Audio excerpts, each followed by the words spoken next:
I'm going to open the meeting at 6:13. And A, report of closed session per Government Code 54957.1. I'd like to move to expulsion case 2019-04 for the remainder of the 2019-2020 school year with a behavior contract re-entry. Second. All in favor, say aye. Aye. All opposed? It carries 5-0. I'd like to move to expulsion case 2019.05 for the remainder of the 2019-2020 school year with a behavior contract upon re-entry. I'll second the motion. All in favor, say aye. Aye. All opposed? No? The motion carries. Thank you. Pledge of Allegiance. Please stand and join me as we pledge allegiance. Ready, salute, pledge. I pledge allegiance to the flag of the United States of America and to the republic for which it stands, one nation, under God, indivisible, with liberty and justice for all. Thank you. All right, item 3C, the approval of the agenda. Dr. Tora? Yes, President Thompson and Board of Trustees, I'd like to ask the Board to consider having item 5B presented before item 5A. That's to accommodate a principal who, is here. Never mind. Never mind. Okay. Never mind. No. You're good? Okay, keep as is. Okay. All right, so can I have a motion to approve the agenda? So moved. Second? Second. Thank you. All in favor of approving the agenda, say aye. Aye. Any opposed? All right, the agenda is approved. On to number 4, public comments. Members of the public that wish to address the board must first complete a speaker form. Speaker forms must be submitted no later than 5 minutes prior to the topic coming up for discussion on the agenda. When addressing the Board of Trustees, please stand and be recognized by the board president, state your full name, and direct your comments to the entire board. Please limit remarks to 3 minutes for all presentations unless otherwise informed. In accordance with Education Code 35145.5, the board cannot enter into a formal discussion or make a decision on any matter not on the agenda for this meeting. All right. Thank you. And our first speaker this evening will be Diane Wilkinson.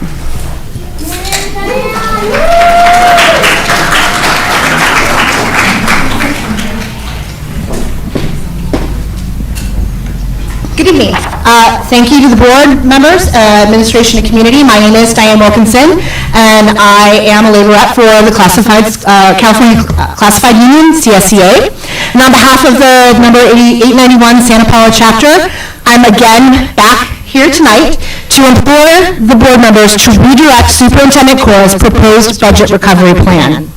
On July 1st, 2019, the beginning balance of reserved and unassigned surplus in your bank account was $17,987,722.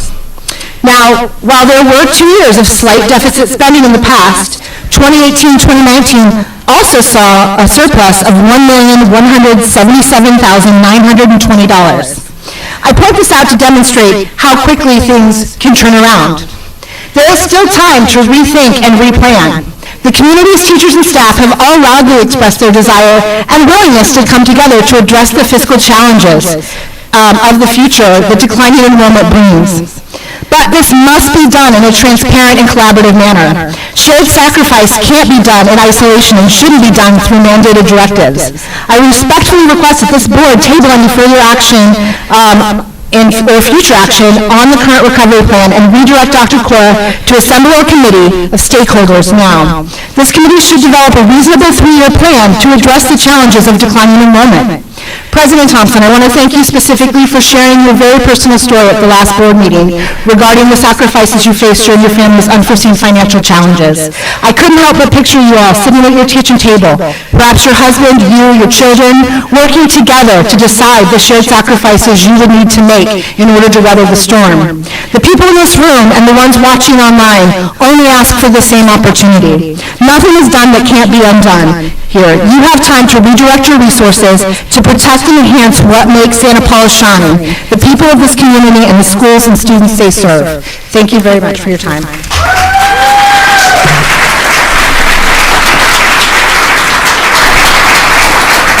Thank you for your comments, Ms. Wilkinson. And our next speaker will be Leticia Salazar.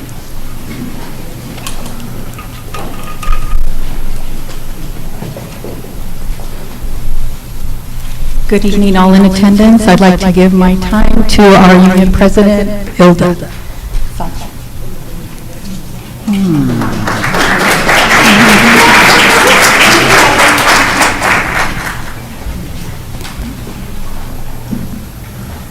Shouldn't my time just barely start? Can you hear me? Good evening to all present, including our stakeholders in the audience. Thank you, staff, parents, students, and community members for being here tonight. My name is Hilda Sanchez, president of Chapter 891, Santa Paula Unified Classified Employees, representing almost 300 employees. I just wanted to make a quick note. I noticed that there was nothing on the agenda regarding our budget, so I'm not sure if it's part of the plan to keep us away or keep us quiet, but we're not going to stay quiet. I wanted to bring to your attention something that we put together for all of you to see or hear. It took place right outside on Suckle Drive. Perhaps you heard some noise while you were meeting in closed session. We wanted to demonstrate what our definition of unity is. We called it a Unity Day. That's right, a Unity Day, because Chapter 891 stands united in the cause to save classified jobs. We stand united in asking that the district reconsider their decisions and explore other options as mentioned many times before. We stand united in asking that the district seriously consider the options that were provided to you at a meeting yesterday. We stand united in asking the district to not fill any existing vacancies. We stand united in asking the district to not create new positions or extend current hours. We stand united in our belief that the district's focus should be exploring other options to save these jobs instead of continuing to misspend money in creating new positions and filling vacant positions. As mentioned earlier, the budget analysis for this district indicates once again that our district even now still has a healthy reserve. The district started the year 7/1/19 with $17+ million in reserves. As of 2/25, the amount still remains close to $17 million. We keep using the term projected deficit spending, which is just that, projected. It is not actual amounts because we don't have actual amounts yet. It was brought to my attention yesterday that SPUSD was able to save some jobs from being eliminated. I demand the same consideration and treatment for our classified employees. Chapter 891 to be exact. If those teaching jobs are saved, there is no reason why classified jobs cannot be saved. I want to save our classified jobs too. I want equality, nothing more and nothing less, no excuses. Thank you.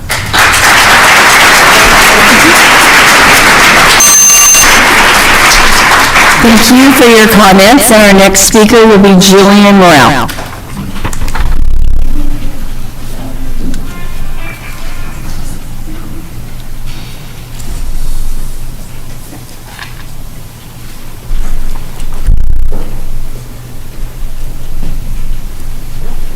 Good evening, board members and trustees. I yield my 3 minutes to Hilda.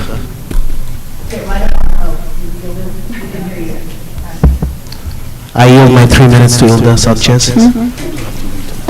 What? I can't hear you. Board policy changes. Okay. At our meeting yesterday, the amount of money spent on legal fees was different than previously noted. After some research, it has been discovered that the district has a somewhat open blanket order for AALRR, which is legal fees, which is in the amount of $200,000. Yes, $200,000, which $108,000 has already been spent. There is an extra $256,000 set aside, allocated for additional legal fees through firms Lozano & Smith and Baltz & Associates, which of that, almost $30,000 has been spent. Total money allocated for legal fees is $456,000. The elimination of these fees could have saved our classified jobs. How do you not see this as mismanagement of funds that is going on here? No offense, but that question was directed to you, Ms. Urias. How is that okay? How can we, the stakeholders, trust you? We keep getting different information all the time. I am requesting the district provide Chapter 891 with the following information. What benefits, stipends, allowances board members and administration receive? What community functions or trainings do board members attend that are paid for by the district? We are also requesting that the district not approve the resolutions for abolishment of positions that will be presented at the March 11th board meeting. The following alternatives were presented at a meeting with Dr. Cora, Sherry, and Tommy yesterday. A 3-year budget recovery plan to allow us time to see what actual monies are allocated to public education, including any proposition that may provide additional funding to our schools. No additional raises. Our wonderful custodian, did some research and provided us the information that if we didn't take a raise for the next few years, assuming it's about a 3%, it would save the district almost $1 million. Yes, almost $1 million in a period of 3 years. What about furlough days in order to save all the jobs? What about offering a golden handshake to those close to retirement? The district needs to balance a budget off somebody else's back, not classified employees. Thank you. Thank you for your comments. Next speaker will be Maria Zacharias.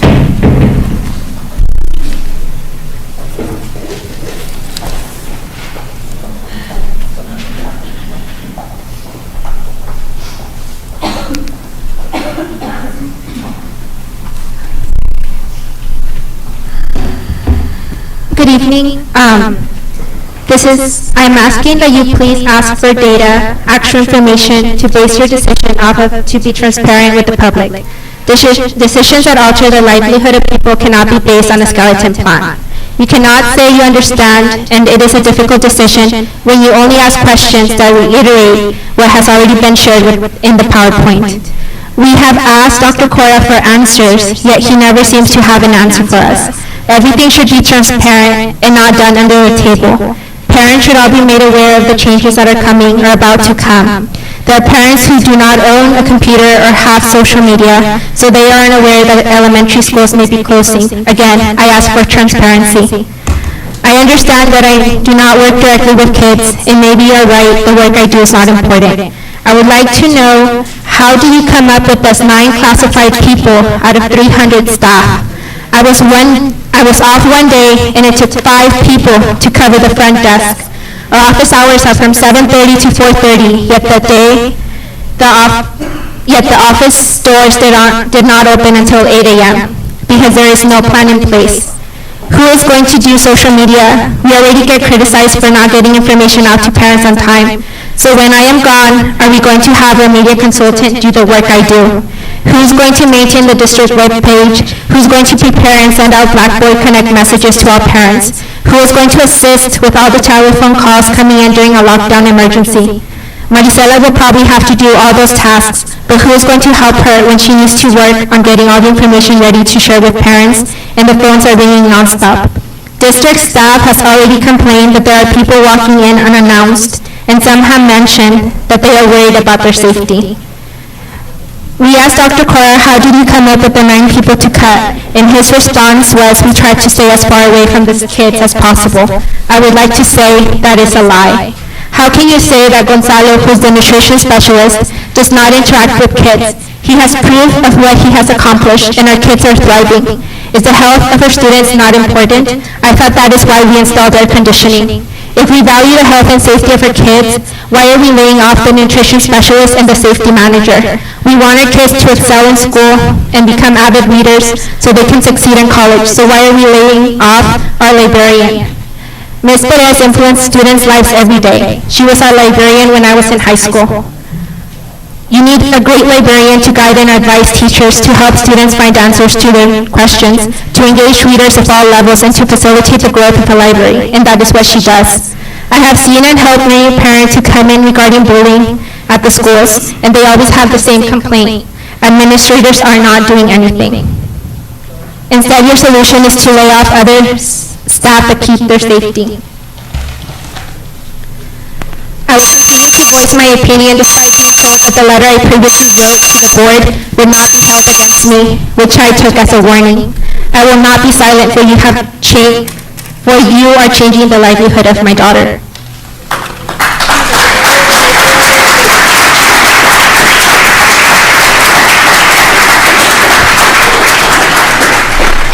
Thank you. Jeanette Ortega will be our next speaker.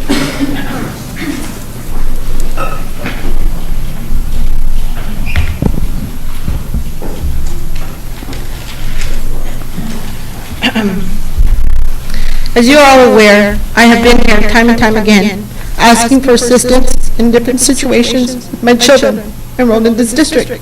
I'm here again because SPUSD continues to fail my family as well as many others. I have attended the LKIP meetings where we are told questions should be directed to the district. Time and time again, questions are asked but never answered. Just this Monday in LKIP committee meeting, we were presented with a beautiful mental health presentation. In that presentation, we were informed that the entire SPUSD staff would be having a training. A question was asked, how many admins have taken the course? None had taken the course, was an answer. It seems as if there is extreme disconnect in how many and other aspects of this district are, and this and many other aspects of this district are run. It makes common sense. Admins should be on the front line in training as this. Someone said admins have previous training in their schooling, etc. I bet if we would ask admins, and many have been out of school for more than 10 years, which could make their training obsolete. So scenario, this yard personnel has their trainings, identifies an at-risk student, the student is taken to the admin who has not had the trainings. This admin is on their own discretion on what to do next. Just this week I had to remind an admin to utilize the mental health specialist that was assigned to my son. Common sense seems to be absent in the person in charge of arranging these trainings. Now in regards to the presentation at the LCUP committee on truancies, that was presented again, beautifully presented, but far from the truth of what is really occurring. I have had three letters generated by the AZA system. I have my first letter, 11/17/19, the second notification of truancy dated 12/6. Now you would think intervention would take place soon after this, right? Wrong. 6 days later, on 12/12/19, I received first notification, excessive excuse absence notification. Okay, so now we have had a meeting, right? No. On 12/19, I received a second notice to excessive excused absences, just 6 days later.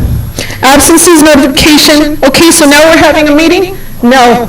I received a letter for a meeting on 2/14/2020. This seems to be the norm in this district. You guys are fighting for money, you need money, but nobody's getting intervention at the levels where they need to be.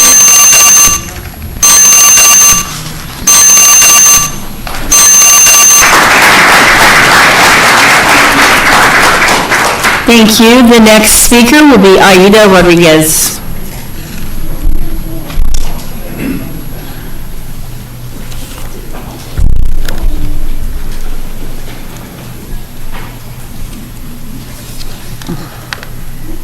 Thank you, board members. I'd like to yield my 3 minutes to Jeanette, please.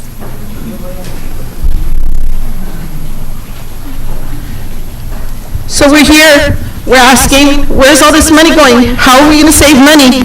But yet, nobody's doing anything on the ground level to save the money. We see interventions needing to be done, nothing's done till 4 or 5 months later. We are in March, June, July. We're done with school. Our money's gone. There's no intervention for these children.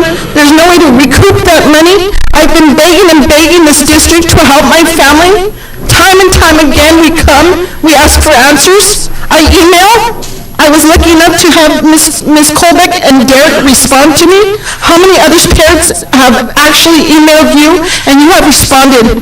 None. I've emailed time and time again, principals, district admins, everybody. Nothing is happening. Things are getting worse.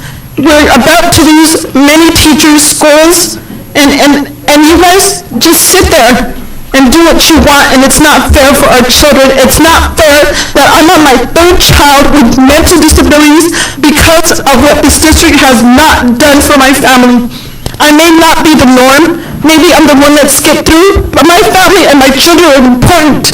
And I'm sick and tired of coming here and asking for questions that you guys say we can't answer here in this forum. We can't answer where? Where are we going to go and get our answers? Because I haven't had answers to any of the questions I brought here. Really, none. None. At the LCAP meeting, we weren't allowed to ask questions. We were turned to the other side. This is not a place to ask that question, so where? Where do we go to really get answers from you all? When are we going to get answers from you all? When? When my child's dead and gone? I'm not going to wait that long. I'm going to keep fighting. It's not fair what you guys are doing to this district. I'm sick and tired of it. I'm sick and tired of one of you having your minions vote for crap that doesn't matter in our district. I'm tired of it. And I'm so glad to finally see this room full of people that really give a damn. Because for years, everybody has just done what they wanted, got their special interest, and that's it. Where do my kids stay? Where do kids stay that need you? Stop voting because you're popular. Read what you gotta read and do what you have to do. Enough is enough with this board. Enough is enough. I'm sick and tired of it. Enough!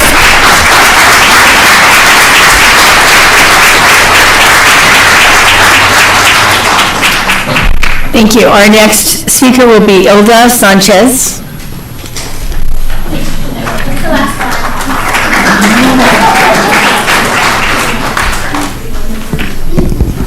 For all of you that are part of my speech, if you can come up, please.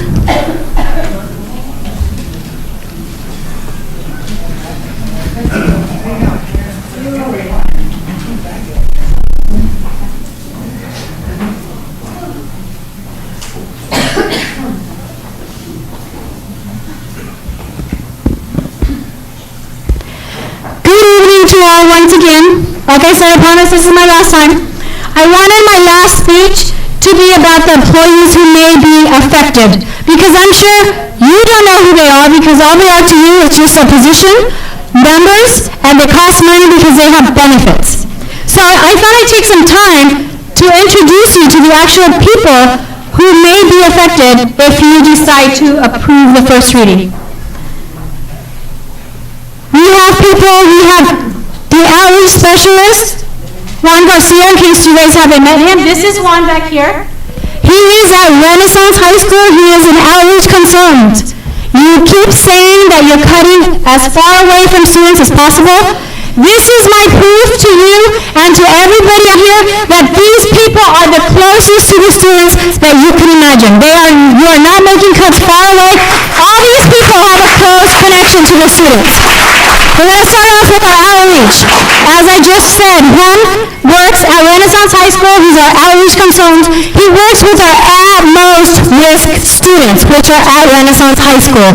But yet you want to say that he's the farthest away from students. That's wrong. Next one, nutrition specialist. Gonzalo, are you here? Okay. Gonzalo has started working with all of our kids who have medical issues, specifically diabetic students? What's going to happen when the right nutrition information isn't provided for a diabetic student at one of our sites? What's going to happen? What's going to happen when that parent comes and says, why did you give my son or daughter this many carbs when they should not have eaten that many? Again, nutrition specialists, farthest away from kids? Absolutely not. Next, we have our library textbook technician, Nora Perez. In case you haven't met her, this is also Nora. They work with almost 1,600 students at Santa Paula High School. And you want to cut one person and have two people work with 1,600 students? Again, you're saying far away from the students? That is wrong. Nora is another proof that you are not cutting far from students.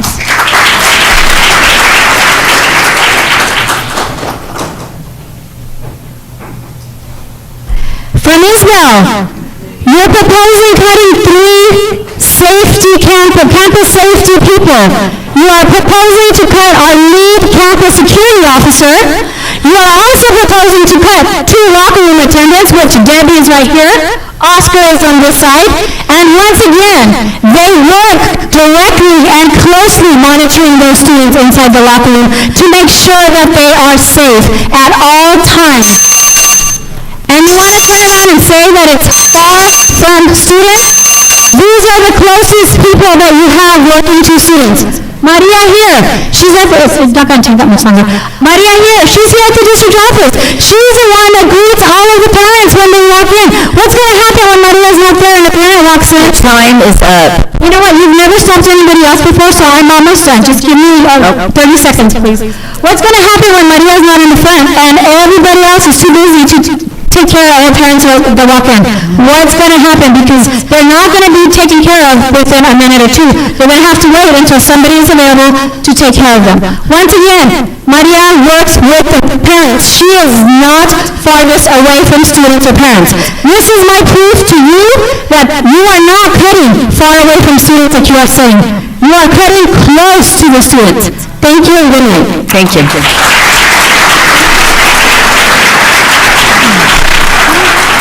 Our next speaker is Cindy Perez.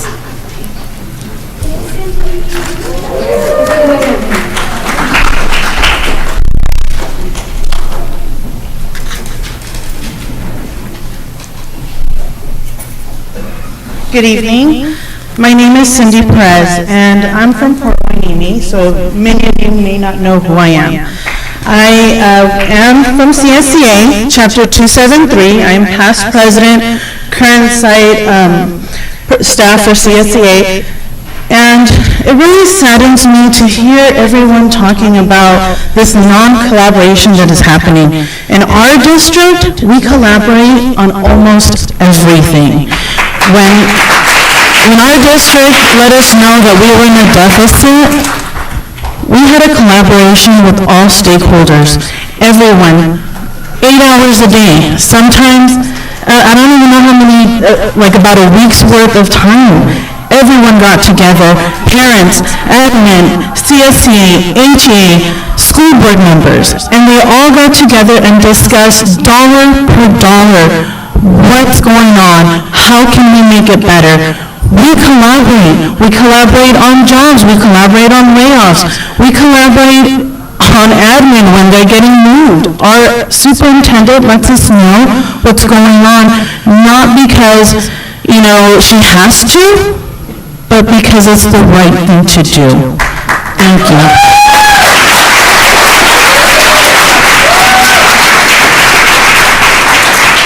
Thank you, Ms. Perez. Next speaker will be Paul Robinson.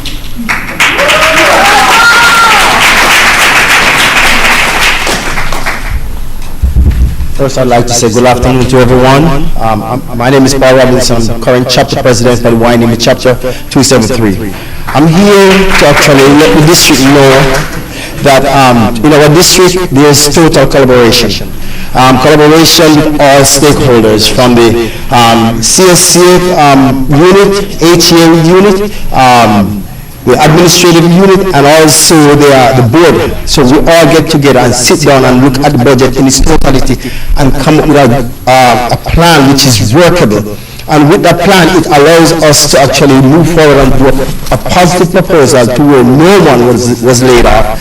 Only thing happened was that maybe a few hours or half an hour at least was reduced. With that approach, we were able to actually save jobs, provide the service that we are there for the students, which is the teachers were not laid off, the classified were not laid off because they have to provide service, the administrators were not laid off because they are there to actually keep the district and the functionality of the school operating.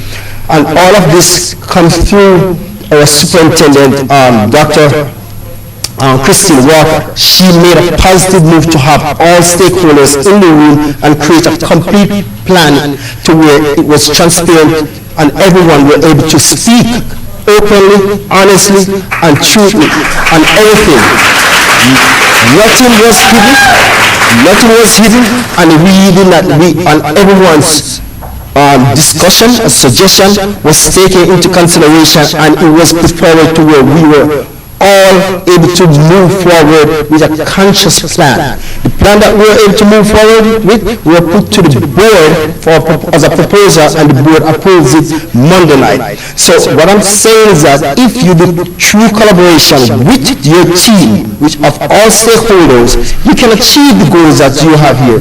As the lady was saying about her family, she needs help and she cares about her community. Remember, this is a community, and if we fail to provide what we need for this community, those children that we ignore, believe you me, they will make one of us regret in the future.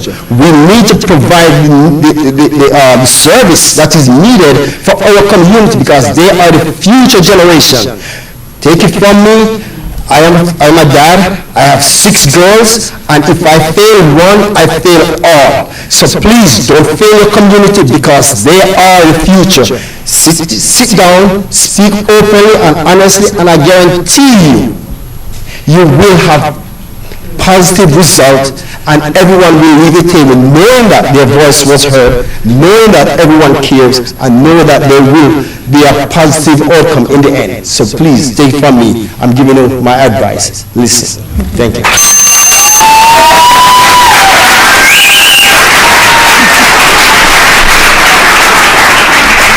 Thank you, Mr. Robinson. And now Lorenzo Moraza.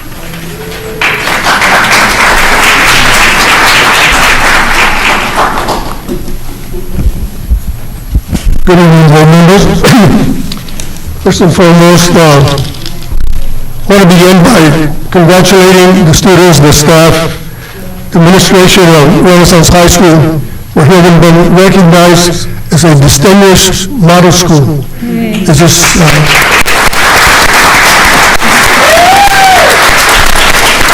in receiving this award, it speaks loud of the services, special attention, and dedication of the staff towards providing a quality program to students. And we also have some members of the staff here in this district, of people, individuals who are providing quality services. But suddenly, and due to poor financial management, these successful programs are now being dismantled. So what does that mean? Well, we know one of the reasons why we're experiencing this situation is that yes, we have lost enrollment. But how do you bring people back? You have to provide them with quality programs. Well, let me tell you something. We have quality programs. We have failed to really sell these quality programs to people, and therefore they've taken it upon themselves to go elsewhere to look for something that Sao Paulo can offer. So that needs to change, but now we turn around and now we're losing programs. So how are you going to sell your district? That's going to be an uphill to climb. I want to say a few words on behalf of Mr. Juan Garcia, as a former principal of Renaissance High School. I experienced the the work and the value that Ms. Albert's position offered students. And I don't want to single him over anybody else, but I can tell you that in small programs, successful programs, you create teams. And these teams are comprised of people that really have connections. And so I really hope that this board will reconsider their position. They listen to what has been said. I'm embarrassed right now to have people from Wyoming come here and tell us that this has happened. It's terrible.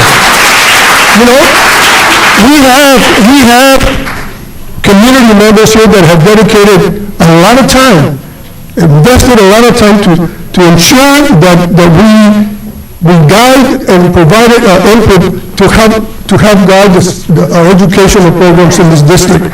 So I urge you to please reconsider, bring stakeholders, and there are plenty here, and really spend some time rethinking, what you're doing, because I tell you, it's going to have long-term effects. So thank you very much.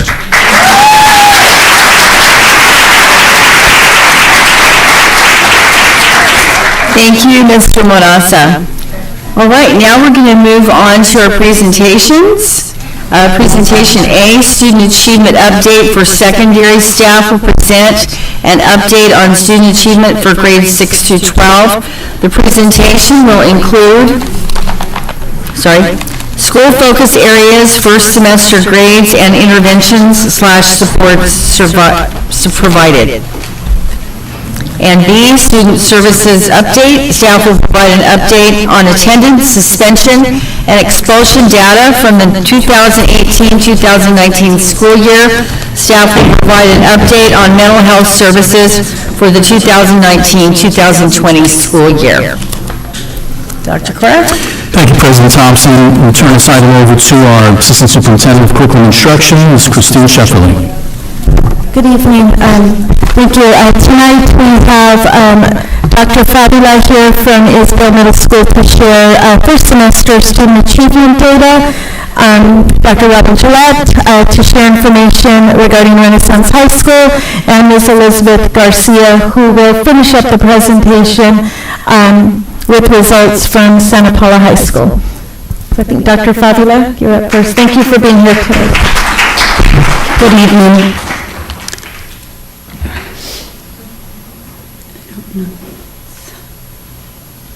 Not working? Do I point to a... It's not moving the... Yeah, but it's not clicking.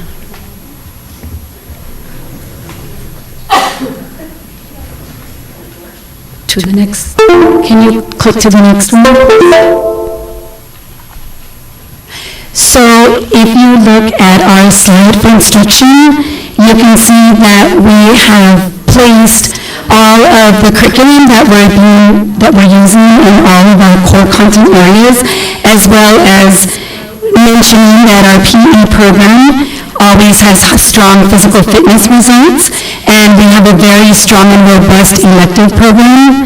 You can see that our focus this year, as last year, is academic conversations. What we're looking for is, by the end of the year, that our students be using precise language in all of their classrooms, as well as increasing stronger content knowledge. One way that we've done that at Isabel is that we've introduced the Stronger, Clearer protocol. We're on our second round of that. All of our teachers have been using it in their classrooms. We're looking at work samples. We've looked at a webinar on developing prompts, and currently we have scheduled, every department scheduled another round of Stronger Clear. We're visiting classrooms to ensure that students are using more precise language and deepening their knowledge on the content areas. So when you look at our math data for semester 1, what jumps out is that 75% of our students in 6th, 7th, and 8th grade have a C or better in math. Yes, we have some students with D's and F's, and I am going to go into the intervention later, but we are proud of the fact that we are using CPM. It's a very rigorous curriculum program, but our students are performing at high levels in our math classes.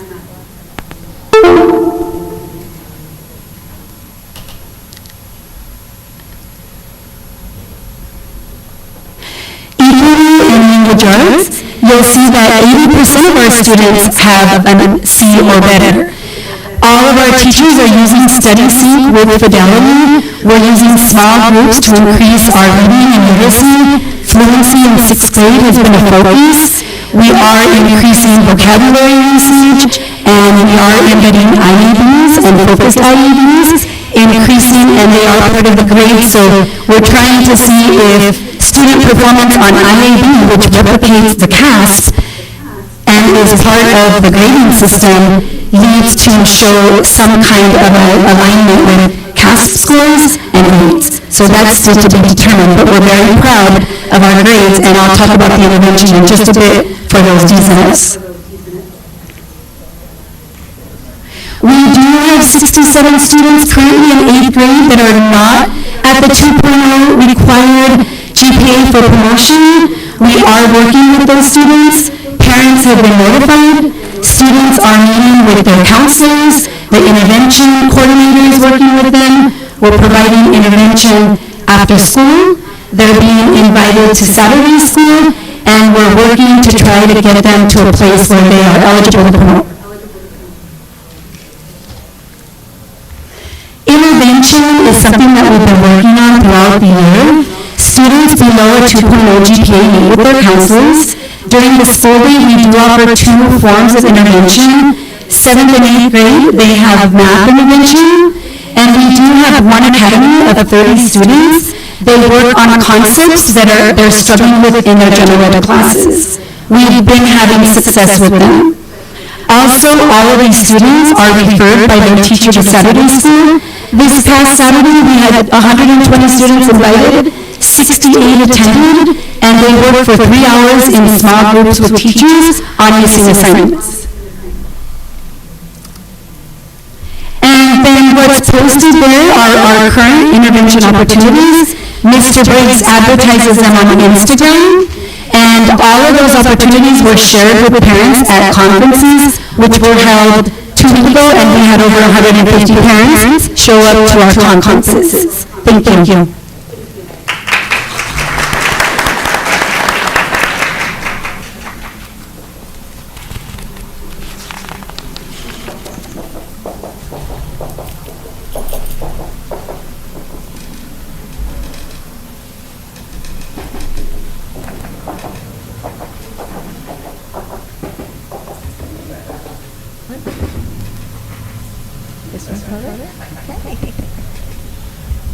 All right,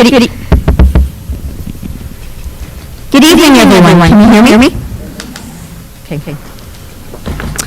Renaissance High School, the home of the Knights. So for our first slide, I'd like for you to see just exactly who we are.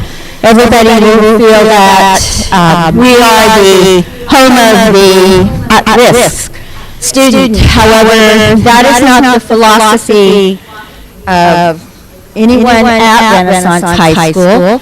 Our philosophy is that once you cross the threshold to our doorstep, you are now the at-promise student. So we want to shed the at-risk thoughts and say you are now at promise. So your past is not going to dictate your future. And it's in your hands, it's in all of our hands. So this is the overarching philosophy for Renaissance High School. And if you look at the graph up here, it's broken down into several different categories. And we have 504 plans. Grand total, you're going to see that we have 4 different students. Our English learner population, we have 24. And out of our overall population, we have a larger, and it's been historical, a larger population of the EL student compared to that of the comprehensive high school. GATE students, GATE students, people go, you don't have GATE. We do have GATE students. I have 5 GATE students on my campus. And you go, well, how do you end up there? You have to ask them what their stories are. You have to get to know them. But I have 5 GATE students. McKinney-Vento, for those of you who don't know what that is, those are the students that are homeless, doubled up, some are couch surfing, and yet they manage to get to school every day, and they work hard. I have one that's considered a migrant. I have 4 teen parents on my campus at this time, and then we have 19 that have been reclassified for English proficient. Included in these numbers, I don't have them on the chart, but I think it's important for you to understand. Clinicus counseling comes onto my campus once a week. I have 6 students involved in Clinicus counseling. Students in counseling with our district mental health counselors. I have, who are Rachel and Jason. I have 11 students. None of these students are double dipping. So Clinicus, and then the Jason or Rachel. So in total, I have 17 students that are receiving counseling services. And really important, well, it's all important, but I just had my 4th early grad. Pretty good. Okay. Comparative analysis, grades between the first and second quarter, you're going to see your standard grading A through F, but you will not see a D or an F. And the reason for that is in order to get your credits, you must complete your work with a C or better for it to count. You also need to have 85% participation, meaning you've got to be in school 85% of the time for your credit to count. So the no mark indicates maybe you get enough points for your credits. So instead of failing you, we're going to hold them over here in this bucket. And when you acquire enough of your points to get your credit, we'll give them to you. So it's a no F, no fail policy.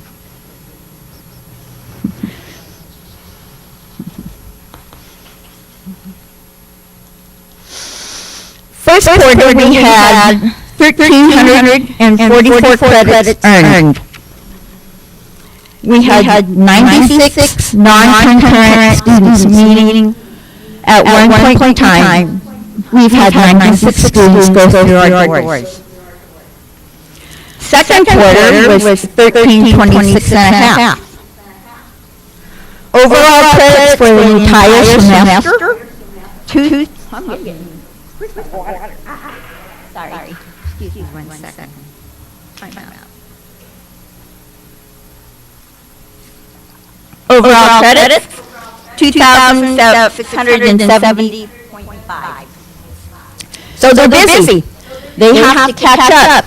They have to make the work up that they missed. And in order to progress, they've got to work a little faster, and they have to not only do the work that was missed, but do the work that is current. So how will a student earn their credits? Attending class daily. We have APEX online classes. We have built-in morning tutoring. Taking a full 6-period day. And not all alternative ed campuses offer a full 6-period day, but we offer a full 6-period day and a period of tutoring in the morning. They can take ROP classes, dual enrollment with Ventura College. We actually have Ventura College counselors come on campus. We had them come in and help them with the VC portal so that when they are finished in June, they're all set up and ready to go to Ventura College. New this year is it was last year, we're in our second year, a senior project, and this is part of a graduation requirement with our English class, and so it's research-based, it's community-based, so we have a nice mix between inside the school and outside in the community. We offer community service activities, meaning that, let's take the Rotary Club Pumpkin Patch. My husband and I volunteer out there every October, I have a cadre of students out there volunteering along with us.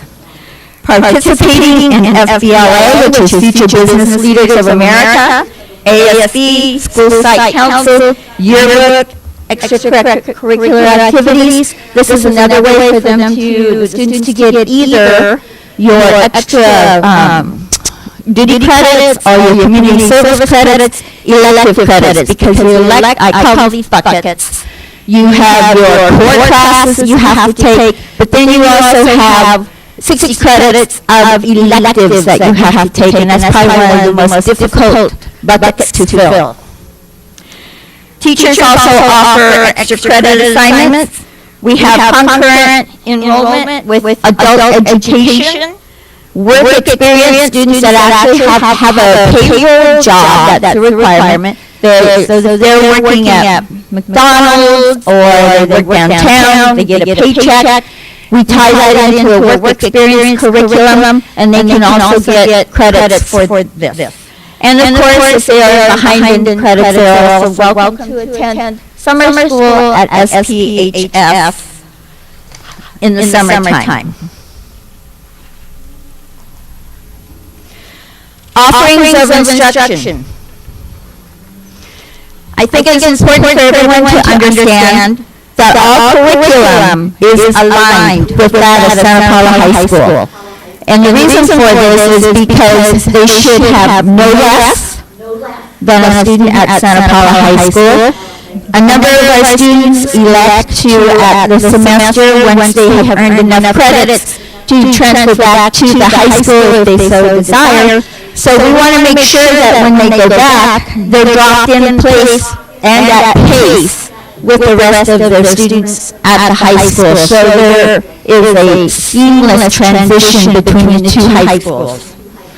Our teachers collaborate between one another. There's an MOU, and it would happen even if probably we didn't have an MOU, that our RHS teachers will collaborate with Santa Paula High School teachers. All teachers are fully credentialed. This year last year again. Last year we initiated the ERWC program. This year we initiated Advent across the curriculum. We implemented the senior project, have our built-in tutoring. We offer a MOS certification class, and this is the class where they can study to get Microsoft Office Suite. They can become certificated, and when they apply for a job, if they can produce a certificate, that gives them a leg up in hiring. CTE pathways. Excuse me. We also offer honor classes, which is also rare for an alternative ed high school. Pluses are that we have smaller class size and more individualized instruction.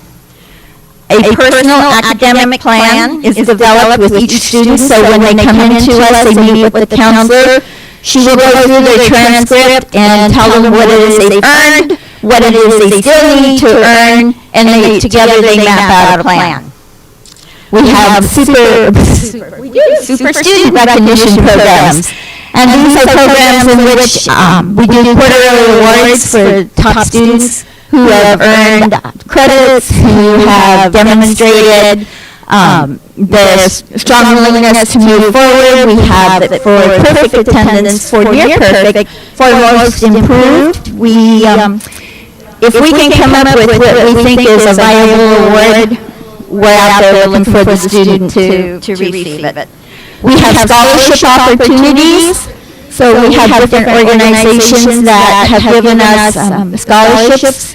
Latino Town Hall has provided us with scholarships for a number of years, so I'm going to publicly thank Latino Town Hall. And there are also other ones out there that have given us scholarships. And then we have the early grad program, like I said. We've already had 4 students who are early grads, and they're ready to embark on their next chapter. So do I have any questions? Yes. 1, 2. Could you explain, you said the ERWC was initiated last year? This is a English writing program. It's 12th grade. It was initiated through Channel Islands. So it's an older program that's been around for a while, but it's encompassing reading, writing, and it is actually college approved. So a student who takes a class here with this program might be able to not have to take one of your entry classes at the college level. Anything else? All right, thank you for having me. Thank you, Mr. Webb. And Dr. Fowler, we didn't get a chance to say thank you for filling in for Mr. Briggs tonight. So last up, we got Principal Elizabeth Sid from Santa Paula High School.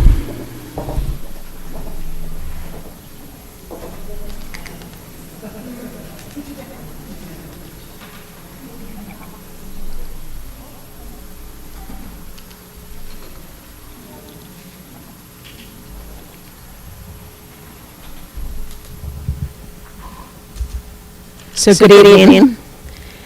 Board president, board members, superintendent, assistant superintendent, student board members are here this evening. So I'd like to thank you for allowing us to come to present our student achievement. And so I will give you a quick summary of what Santa Paula High School looks like. And so we've got 1,646 students. We started out at about a little over 1,700 at the beginning of the year. Every student has up to 6 grades. So that's a massive number of grades that are being issued. And our total number of grades is 9,386 students when we calculate it out. That's a rough estimate based on student scheduling. So our average GPA for our first semester of the 1920 school year is 2.67. And I just want to let you know in the last 9 years that I've been principal, we have steadily shown a trend, which you'll see throughout the presentation, that has increased. And so that is quite a feat when you consider 1,600 students and getting the system to, on average, raise GPAs. So we have a 92% pass rate, and I will indicate as we get through the slides when their C's are better. At the high school level, D's do give 5 credits. However, they are under the 2.0 mark, and we are striving to get students to get C's or better. So instructionally, we have academic conversation strategies that we have in place, and so this is something that Dr. Fowler alluded to, and this is part of our district-wide vision on focusing on academic conversations, and there's a lot, this goes really deep, and so if any of you have additional questions, you can ask Assistant Superintendent Christine Shefferly about those, and I've got lots of information on that and could go on for days about academic conversations. We have adopted curricula in English, math, history, science, or actually history and Spanish, and so thank you to the board because we have gotten back on pace with making sure that we have up-to-date textbooks in our classrooms. And as you can see, there are various levels of where we are in the implementation. Our English and math, they're in year 3 of implementation and are continuing to receive training. These are both excellent curricula, and we have seen increases in our state testing as a result of our teachers' hard work, as well as our focus on student achievement.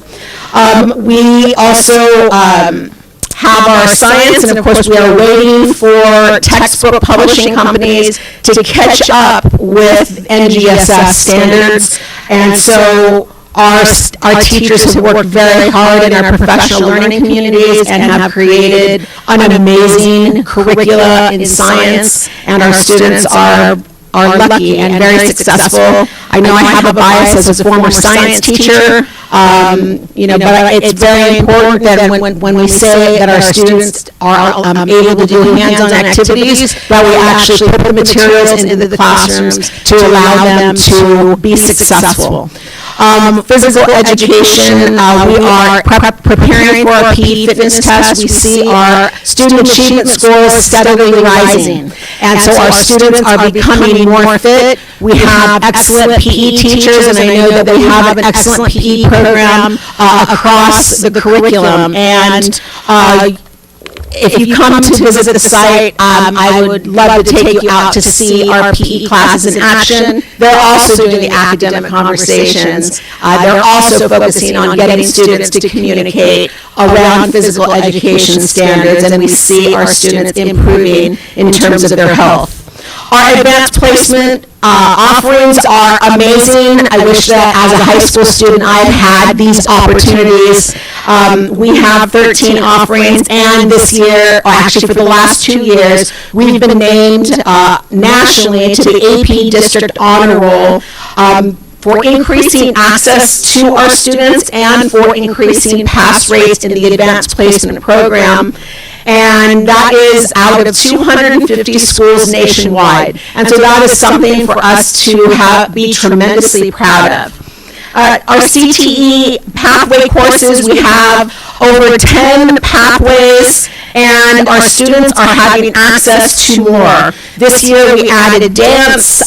We also have choir and stagecraft after school. We're adding clubs and cybersecurity and broadcasting. So I just want to say thank you to all of our teachers and classified staff who have gotten their career technical education credentials. That has been a joint effort, and we have focused on this for the last 5 years, and we wouldn't have that success if we didn't have the people in place with industry experience to allow our students to be able to have these courses and pathways.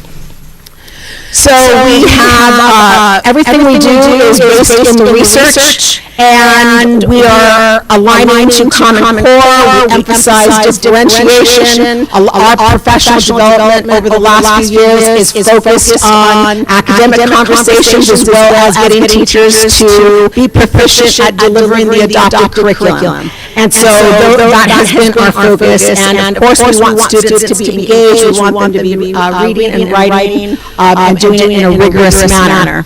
Our pass rate comparison. So I'd like you to look at this because this slide right here is very telling. So I put this data here because I want you to see the trend. Starting back in 2013-14, it compares all semester ones because that is the data that we're looking at tonight. And it shows us going from a pass rate of 88.3 to 92.2. Of course, as I stated below, before, this is D's or better. We are going to get to some C's or better data in just a bit, but to make this shift with 1,600 to 1,700 students, it's hard work. And I want to acknowledge all of the hard work that all of our teachers and staff are doing in order to support students. School-wide GPA comparison. So 2013 through 19, that is the set of data that we are looking at here. And so we can see that we are at a 2.67 average GPA. And so that has increased school-wide from when it was in 2013. Fall semester. So all of the long bars are the A's, B's, and C's. And if you look at the A's, for example, at the bottom here, what we see is 2017 data is that bottom bar, the middle red bar is 2018, and then the top bar that is that goldish color is 2019. So you see the A's, then the B's, C's, D's, and what the F's look like. And so then I broke out the last 3 years of data, 3 years being a trend, so that you can see roughly what that looks like. And so it's important for us to see data on a grand scale, but then we also know that we are working hard to drill down so that we find where are the students who really need help. And so we know that math achievement in Santa Paula High School, we know that last year our CAS scores showed that we were increasing. We have adopted a new curriculum, the college preparatory math curriculum, and we know that our students are struggling in math. And so what we see, in math and the pass rates, I gave you the trend rate as well, is that between 2017 to 2018, we see 77.6 to 77.9% pass rate. When you look at the C's or better, it's 58.4%. We also have math reasoning. Our math reasoning students are passing with about 84% or better, but we also know that there are students who are struggling and they're getting D's. Our students in honors classes are doing really well. Where you really see information jump out at you is with Math 3. And so right there, what we see is 58.1% of students are getting a D or better. It's 32.9% when you look at C's or better, and we are working to change that. And so what we see here is math. And so we've honed in for this particular department because the data jumps out at us, and we know that we continue to work together with our math department chairs, with our math department, providing support in professional development, as well as working to get students engaged in the curriculum. And so you can see what we have on that first graph in Math 1, the reason there's a red bar is because we want of course, we want 100% of students getting C's or better, but what we're working toward as a goal is to have 70% or better, and that's the reason why we see the GPA over the entire school going up to, where it is a little over 2.6. However, that's not the case when we look at our math GPAs on average.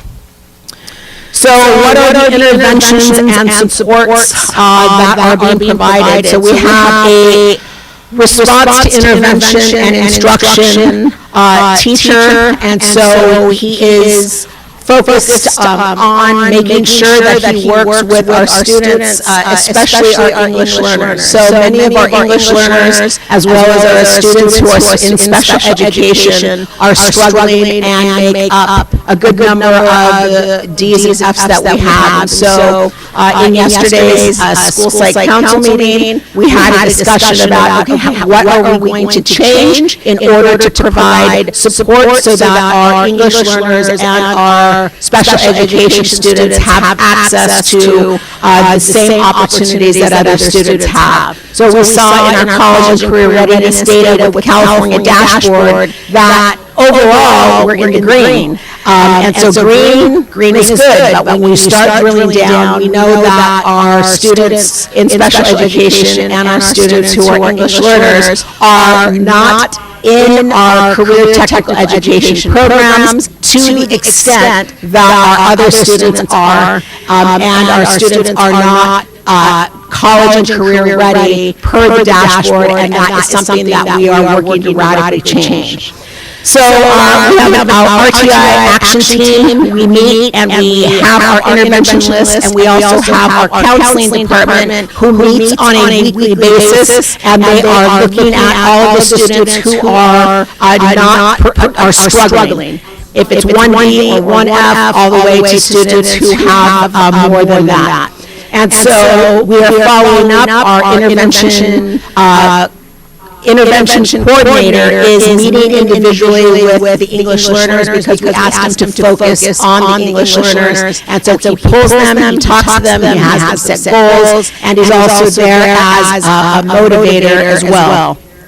We have DF student meetings and counseling sessions. So our counselors are pulling in all of our students daily in order to see how they are progressing. And as an administrative team, we're also working with our subject matter teachers to discuss strategies that they're using in order to provide supports for students. And there have been some really great ideas that have come out of that meeting that have impacted student achievement as a result, and they've been very collaborative and productive.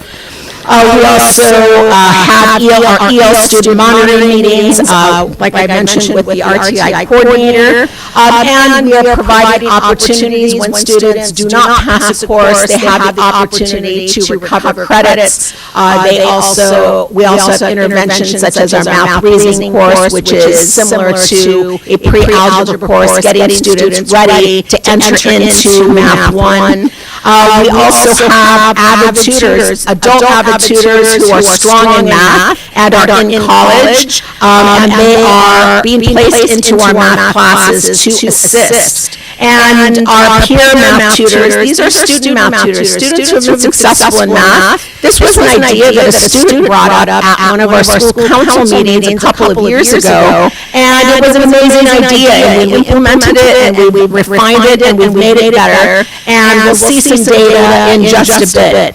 We also have instructional aides who are excellent at math and who are there to support our students. And so we have focused our efforts where we know that our students need it in math with adult avid tutors, peer math tutors, and instructional aides. We also have a before and after school tutoring sessions, and the majority of our teachers actually stay during lunch. It's their duty-free lunch. They opt to give the support to students, but many of them stay in at lunch to help students when they need help with their homework or they need to ask a question. And so, our teachers and our staff are working tremendously hard in order to help students and are very supportive. And then we have our Saturday school, and much like Isabel, we're doing very similar things. We have students who are coming to Saturday school because of attendance, and then we also allow teachers, if students are getting D's or F's, to make a recommendation to Saturday school. Last week, we had 175 students,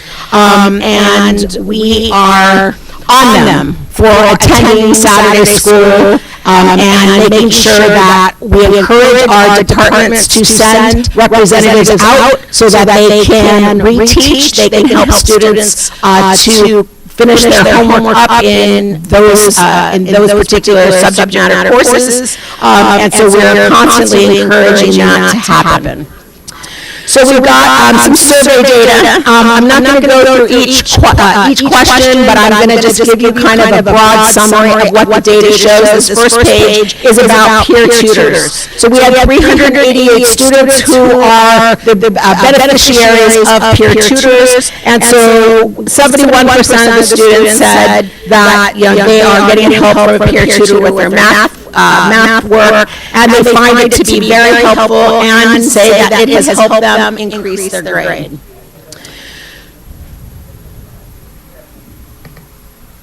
Next slide, please.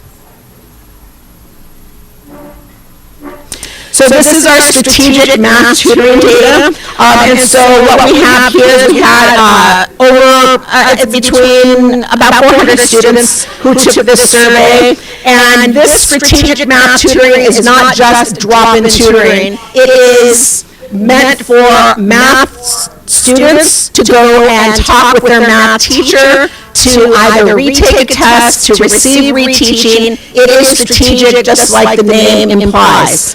And so students attend either in the morning, the afternoon, or Saturday. We have these options available. We send out to parents what the tutoring schedule looks like for math and all of our interventions. And we see that the majority of students in orange there are ninth graders who are taking advantage along with all of the other grades.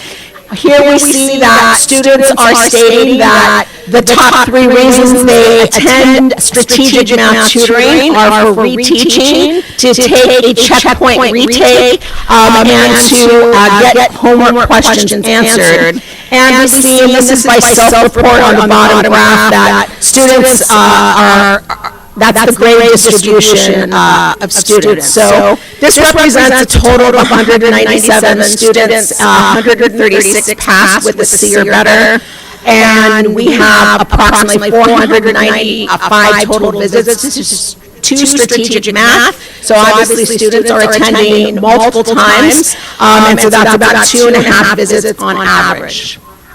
This is the general tutoring data.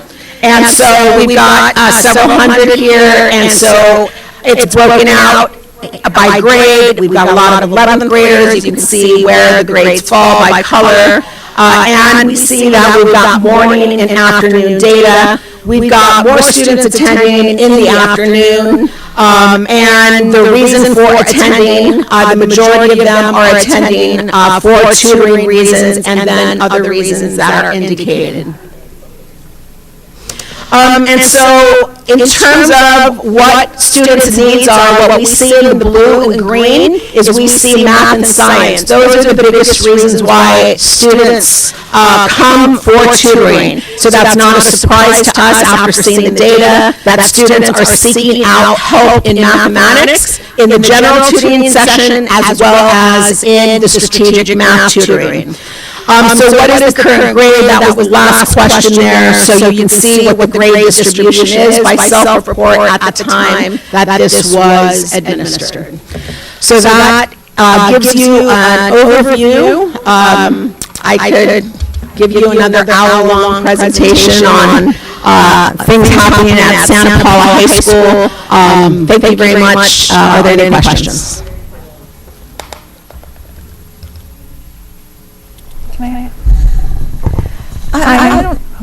I don't have a question. I just have comments that this is exactly why the district made the second meeting in each month so that we would have a presentation on what we are doing to address student achievement. And Dr. Favela, Dr. Gillette, and Liz Garcia, you have done a phenomenal job of presenting the information and what we're doing for interventions and support. This is the information, when parents ask, well, what are you doing? This is what we're doing. And this is almost, in September or October, you gave this presentation, and this is an updated presentation. And so I think it's phenomenal work that you put together, all three of you, and this board appreciates it. This is really a lot of data, and then you break it down for us. So thank you. Thank you. I would just like to thank Principal Gillette and Principal Garcia. And as you'll hear us state several times, we're not where we want to be, and we will continue to work hard to improve our test scores. But I do want to point out, this past year at Santa Paula High School, 57.8% of our students met or exceeded standards. We have about 9% of our students here in Santa Paula that qualify for free and reduced lunch. The state average is 57%. So we are right there, and you can even say we've exceeded the state average with over 90% of our students living in poverty. When you look at Santa Paula High's test results compared to similar West County districts, we exceed just about all of our West County high schools with similar demographics. We're not where we want to be, but we're making progress. 5 years ago, we were at 47%. We're now at 57.8%. And that's in English language arts. 5 years ago in mathematics, 16% of our students met or exceeded standards. 5 years later, we're at 29.3%. State average is 32%. Our students are overcoming challenges. We still have a lot of work to do, but I would like to thank our administration, our principals, our teachers, our parents. This will work if we work together, and I'd like to commend everyone because we are making progress here in Santa Paula Unified. So thank you. I also want to congratulate you on the report. There was a lot of hard work, and I commend Mr. Briggs for coming to 2 board meetings, but probably couldn't make it to this one, so we can't forget him. He was here diligently those last 2. And also on the graduation rate, that's very phenomenal. However, many parents, and as Mrs. Shepperly just said, we have a ways to go. Many parents have come to me and are still concerned, and I know we've talked about this before, but there doesn't seem to be a correlation, but more a disparity between those students graduating with A through G requirements, and so therefore that's one area, because parents feel no matter what the odds are that they deserve same opportunities as other districts. And we talked about the testing, and so even though their child is getting an A or B in the class, when testing comes around, it doesn't reflect what the class is. And I think that's a great area that we really need to keep on everyone's forefront, is that even though our students get a diploma, received an A or B at Santa Paula High School, the true test is when they go off to college, and if they're at the same level as their peers. And that's what parents are concerned about. So I really think as we move forward, those are really the hard questions. Even though all these tests and ever, are our kids able to compete? We found it true in athletics and soccer, basketball, but they are able to compete. Well, our next goal is they're also able to compete academically when they move on to the next step. Thank you. Thank you, and I fully concur, and that's where our efforts are right now. And we've seen increases in our students with A through G rates, but it's still not where we want it to be. And so we are sending several of our students who are English learner students out to MESA competition at UCSB this weekend, and we are making an active effort to figure out what it is that we need to provide to support students to get to the higher levels that they need to get to in order to be college ready. Well, I'm happy that needle keeps going up. It keeps going up, it doesn't go backward. So really, everybody's to be commended, and I'm really glad that we saved this presentation for tonight instead of the other night, because we're much better able to focus on this very important information that you gave. So thanks for coming back and presenting. Thank you. If I can real quickly again, Mr. Gillette, thank you, Ms. Garcia, thank you, Dr. Fowler, thank you, and thank you for your patience, and please, Dr. Fowler, pass along to Mr. Briggs for your patience missing the last 2 meetings. So thank you.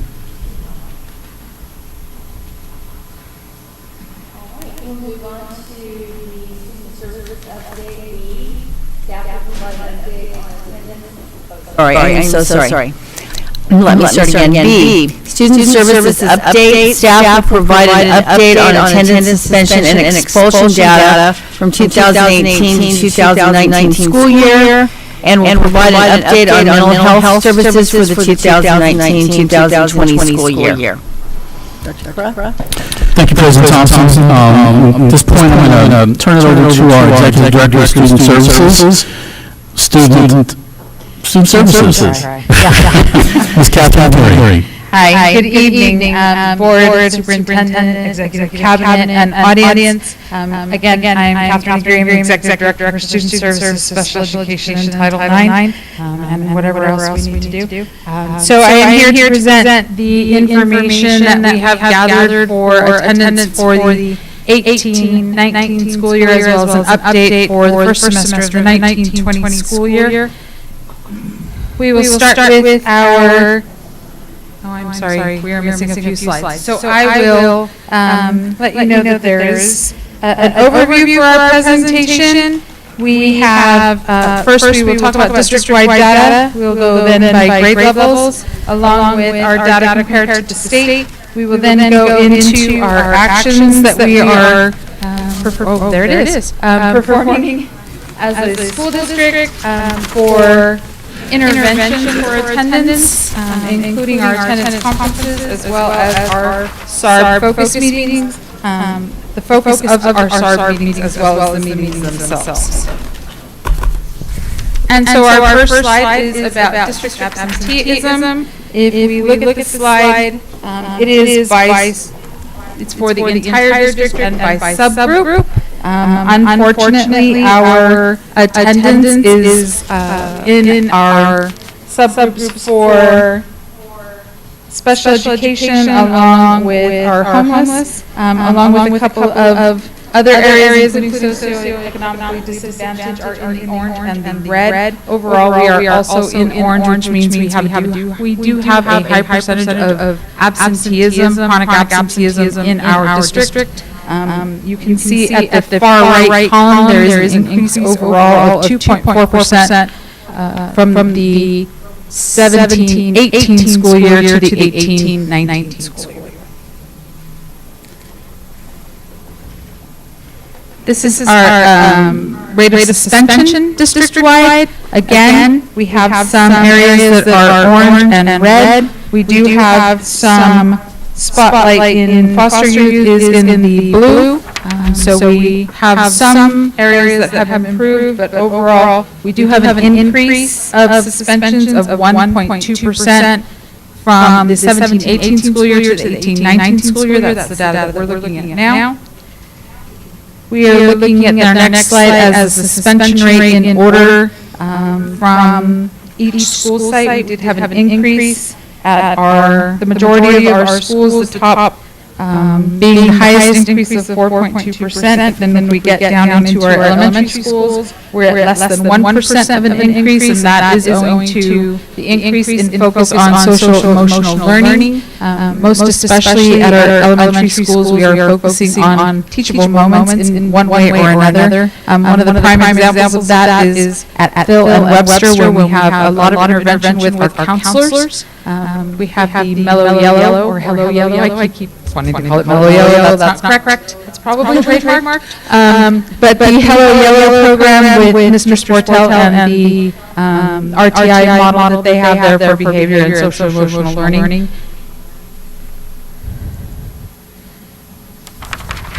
So we're looking at, here is the mid-year report for this 19-20 school year. What you are looking at is a calendar so far for attendance for our district, again for the 19-20 school year. If you look at the key, if you're able to see it, average daily absences in this district are 245 absences a day. We are looking at, if we're looking at the blue squares, those are absences below the average of 198 students per day.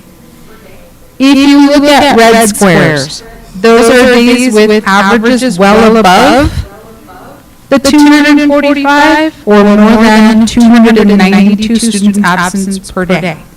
If we look at the patterns on our calendars, we'll see that the majority of our absences are clustered in December and January, and Mondays and Fridays. So what we see are extended holidays and/or extended weekends. We also have a very large impact with the flu season.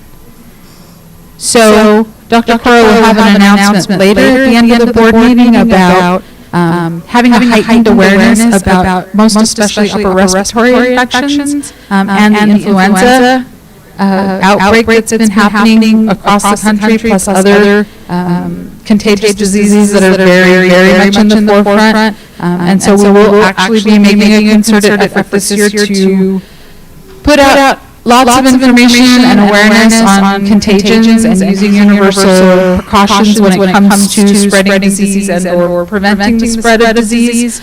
So we are looking at a lot of education for not only our students, but our classroom teachers and our staff when it comes to having students go to the office rather quickly when we see symptoms of any kind of respiratory infection so that we can prevent the spread. right? So, though we should probably look at calendars. And so what you're looking at on this next slide is year-over-year attendance. We are definitely having some impact when it comes to our schools being impacted by wind, our schools being impacted by electricity, some other natural issues that might increase our absenteeism. We definitely have some work to do with interventions that we'll get to later, but if you look at our truancy rate, we are currently at 17.5% for the year of students have had at least one truancy, and that is an unexcused absence, either by a parent or by a note of any kind. We also have what is called an excessive excused absence rate, which is a valid absence, but again, it could be due to illness, and that is still considered an absence. We have a chronic truancy rate, which is a little lower. It's 2.4% of our students fall into that category, and 10.7% of our students fall into what is considered a chronic rate, which is a combination of all of those things put together.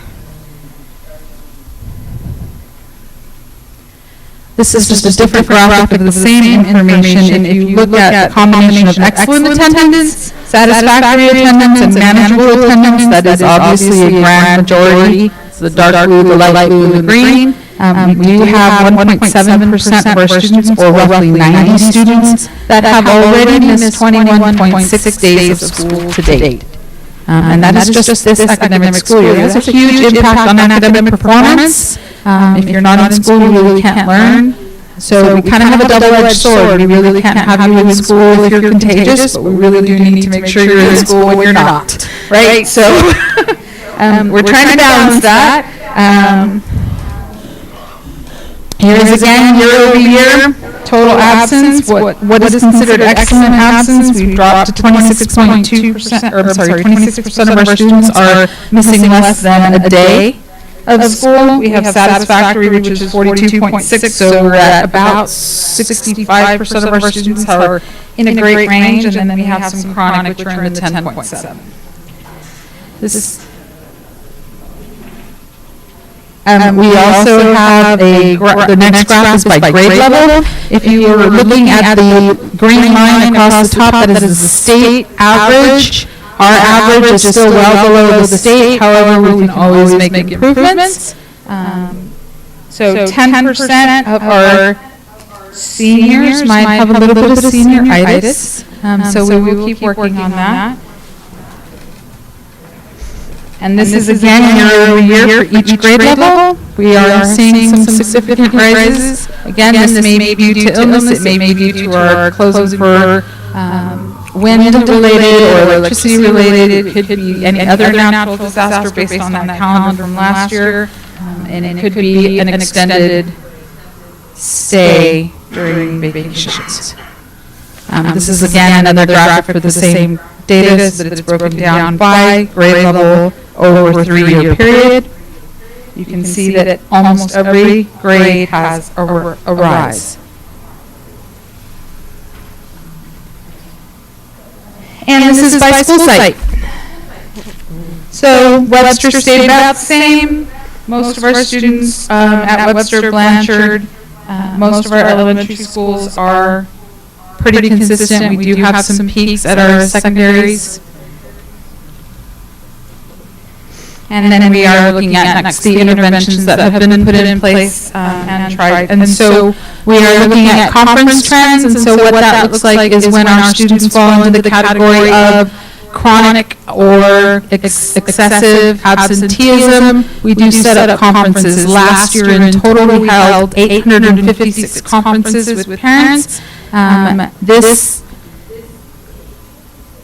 So at this time last year, we had held 466 total conferences. To date this year, we have held 689 conferences.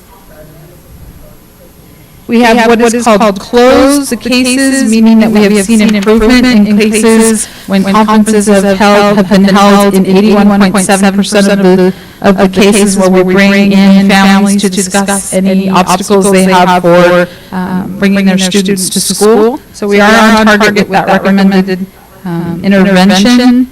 we obviously would like to get to 100% of our cases closed.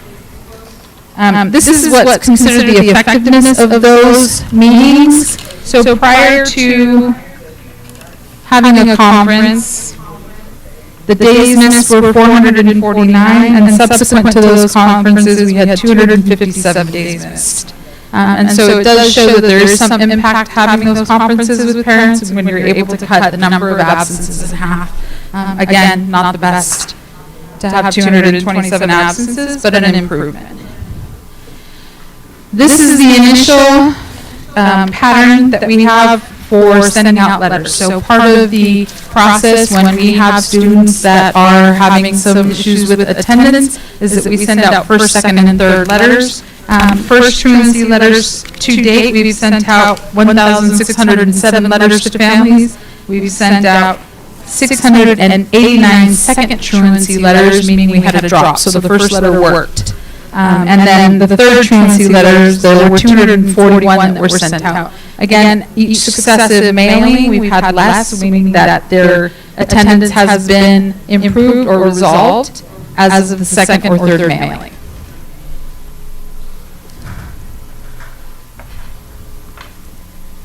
And so we have had 4,466 communications, pieces of communication with parents so far as of February 20th, 2020. Questions on our attendance? I'm sorry? The school district. I'm sorry, board? It's still true that even if you have an excused absence, the district receives no money for that student. That is correct. Who's involved in the conference? Is it the parents and the student? And who represents the school district?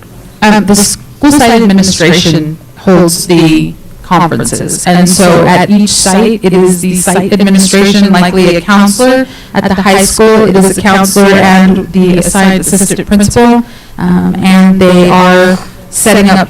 Dr. Williams does it at the high school. He sets up those and schedules those meetings, and at each of the elementary schools, it's the principal and the counselors that set up those meetings, and they're reviewing those letters before they go out.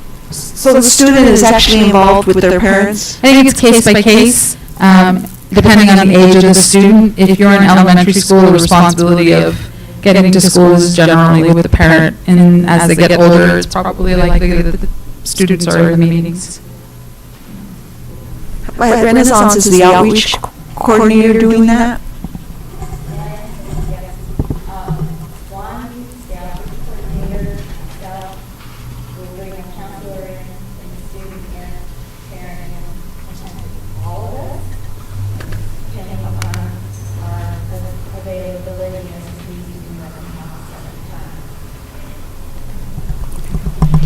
Does transportation play a role in any of these?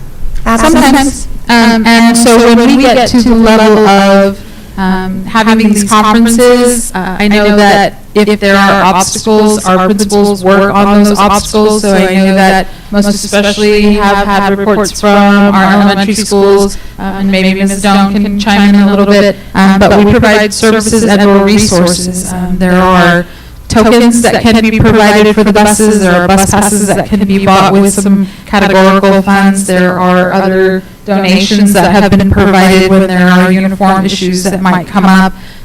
There are other resources that are provided to students. When we get to an actual SAR process, we have shifted our focus. And so we heard our community when I first came on board that it was a very punitive process before that it was a very focused on issuing citations and sending warrants out for attendance. And so we did shift to a very supportive process where the district attorney, along with our mental health counselors and counselors from the school, the principals, and the administration are in the SAR meetings and offering assistance to remove obstacles. And so we've had instances where our administrators have purchased transportation cards for the bus, or I know of instances where the team has went out and bought bicycles for students so that they could get and helmets to get to school.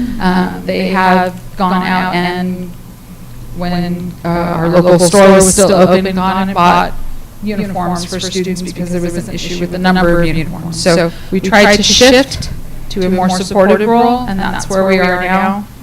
It's worked for some. I noticed on the check registers that we pay quite a bit of money to the district attorney's office. If we're being less punitive, is there a reason by law that they have to be at the side meeting? It's something that we could look into to see if it was something that we centralize, either referring to the county process or omitting that until we get to a very late stage of the SAR process. It's absolutely something we could look at. I have a question. I don't know if it goes in here or a request later on, but I think a lot of parents don't know how much it costs the district when their child is not in class. I'd really like to know how much each day or each period is to make our parents aware of it, and if it's put out publicly, especially since you did the information on holidays and long weekends. I know somebody very close to me and my family did not know that kindergarten parent did not know how much it was costing the school district when he took his child on vacation during school time. So interesting that you bring that up. We had that conversation today, Ms. Deshevsky. Yes, so for the district, just our LCFF funding alone, it's approximately $66 a day for a student if they're applicant is what the district loses. $66 per day. We get approximately $11,800 per student per year. That's just LCFF funding. We do receive other sources of funding, restricted dollars, but if we just look at our state unrestricted funding, that's the amount current year. And what is it per child again for the whole year? $11,838. Okay. And that's if they attend daily. Right, over 180 days. Okay. And so it'd be like $11 per period if they miss 6 periods? They're either absent or they're not. Okay. It's all or nothing. So what happens at the high school when they miss first period? Is it a percentage of the day? There's a cutoff of minutes, and I don't have that information off the top of my head. Okay. It was just something that I thought parents were aware when they were planning vacations and we're in a crunch. And I know we're going to be working towards getting the children, if they're healthy, in the classroom as much as possible, of course, for academics, but also for our budget. If the parents are made aware of this, it doesn't sound like a whole lot for one day, for one child, but with these 200 or per day, we're losing a lot of money every single day. I did the math, and between 300 to 400, because there's some on the big days that are 400, we're losing 20 to 25,000 a day by student absences. And I don't think our parents are aware, anybody in our community is aware of how much we're losing on attendance.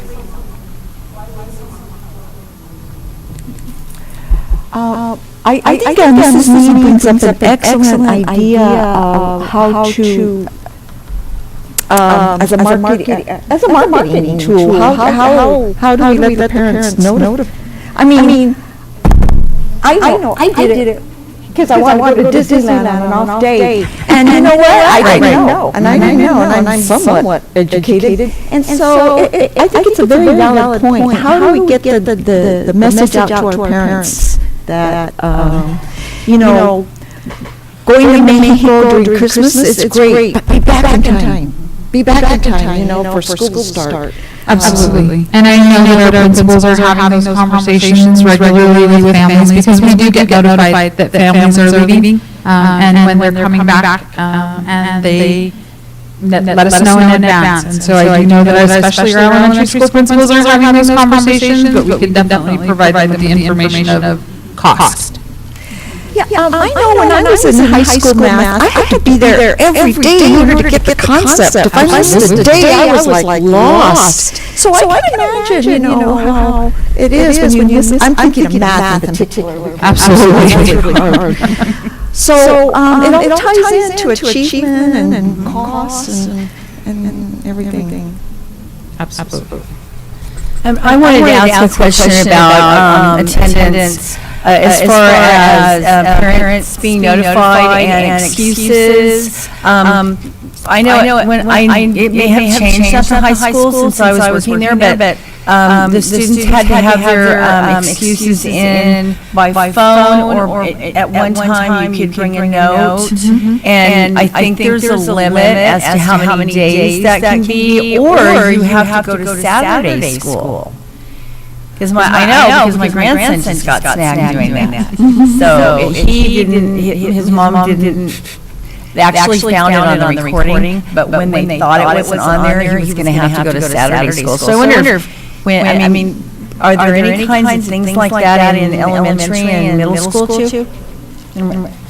As far as Saturday school? As far as the parents being notified, if their kids, because do you see what I'm getting at? It's like some kids their parents may not know they're not in school. So phone calls are made. Okay. Some at the high school they are automated. Okay. And at the elementary school they may partially be automated, but when they are chronic, I know that our attendance staff is making phone calls. Sometimes it's the nurses making phone calls. It's a combination depending on how many are out. But they're, again, on the third absence, the letters are going out. And so sometimes it's a matter of how many messages are being left. But at the elementary schools, I would have to check on how many and or how they make up attendance. I'm not sure that the Saturday school is running at elementary schools. That sounds fine. Thank you. Thank you very much.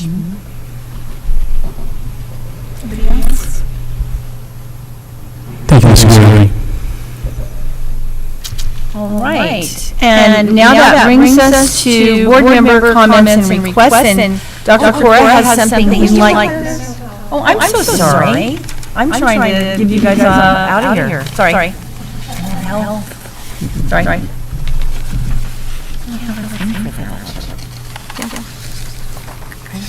Evening. Everybody hear me?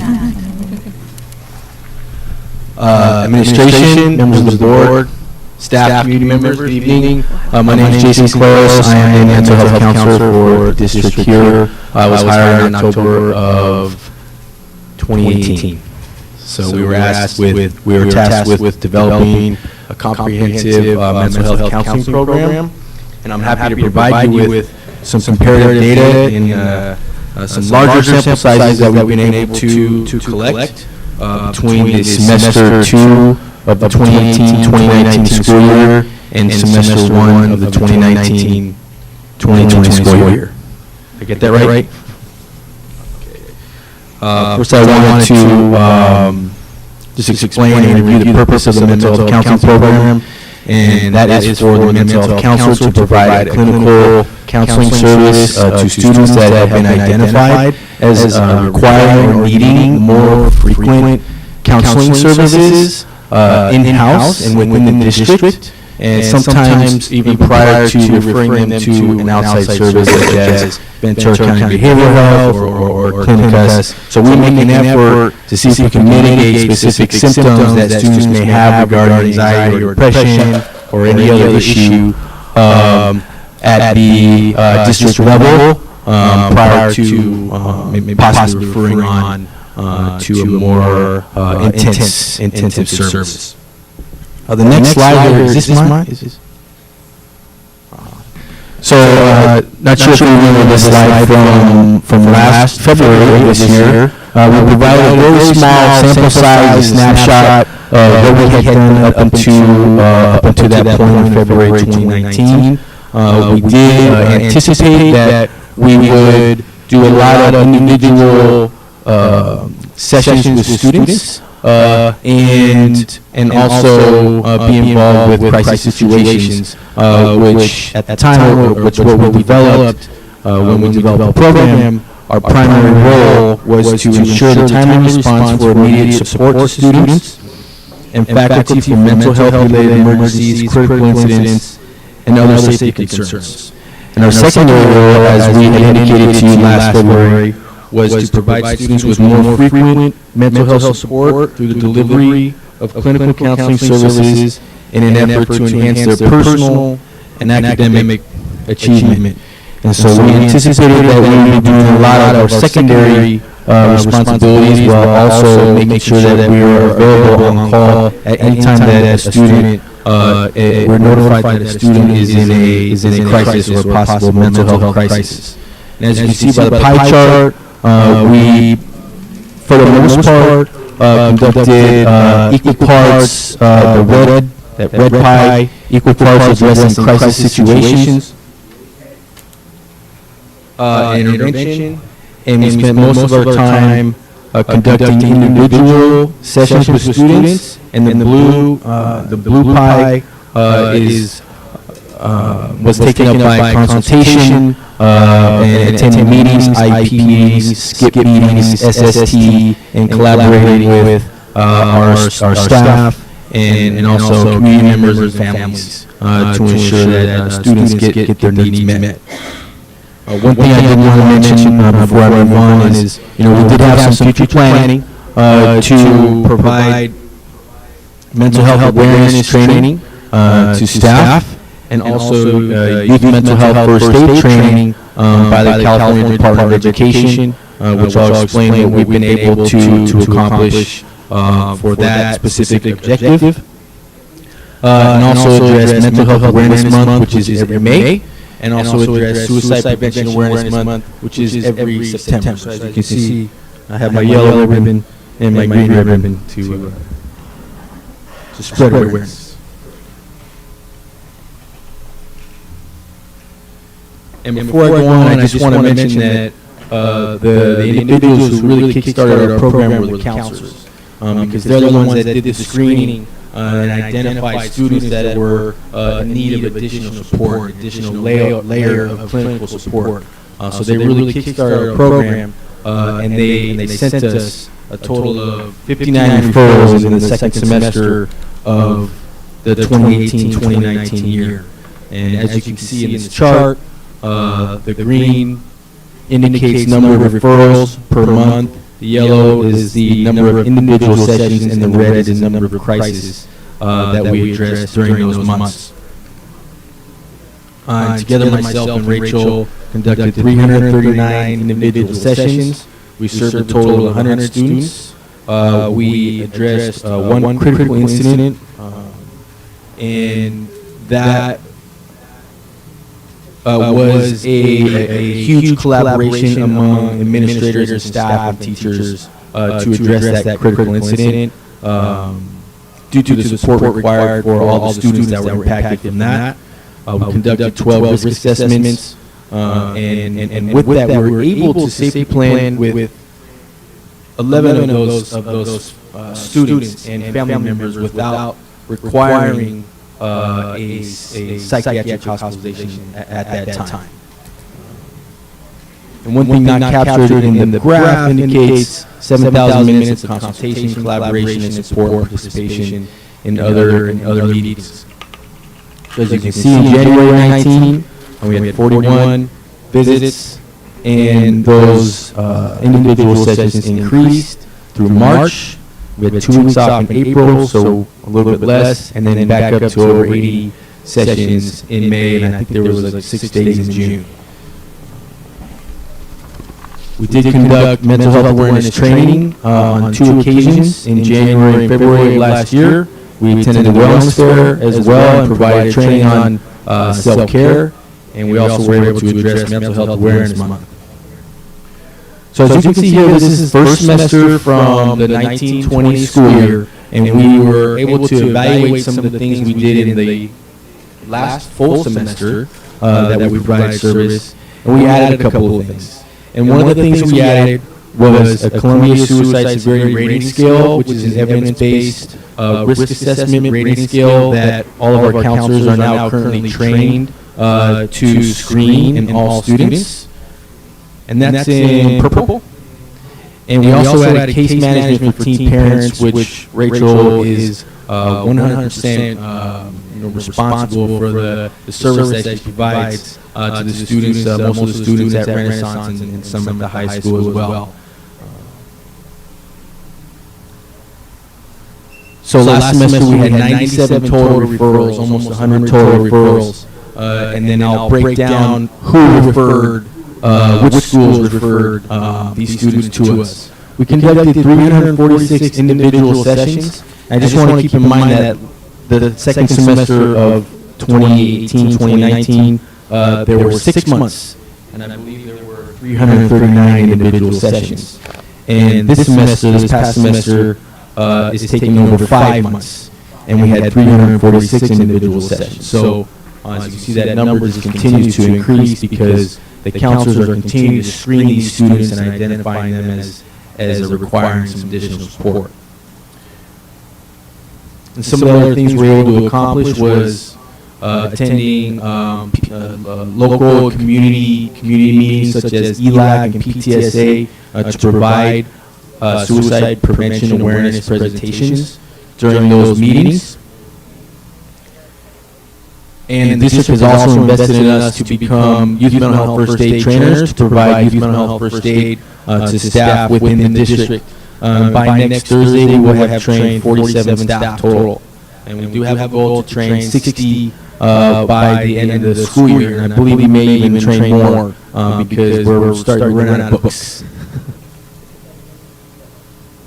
Obviously, October was a very busy month for us of last year. Are there any questions or comments up to this point?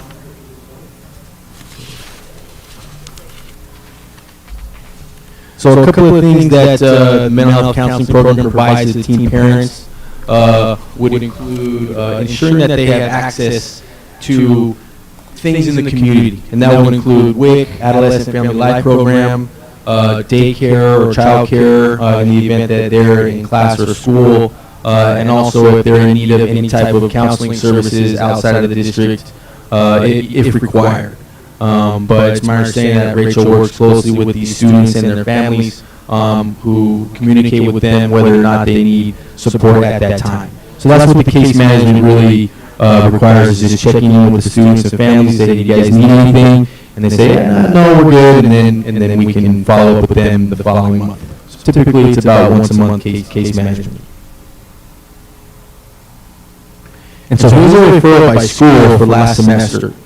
And as you can see, Santa Paula High School takes the cake with almost the whole cake, half a cake, I guess.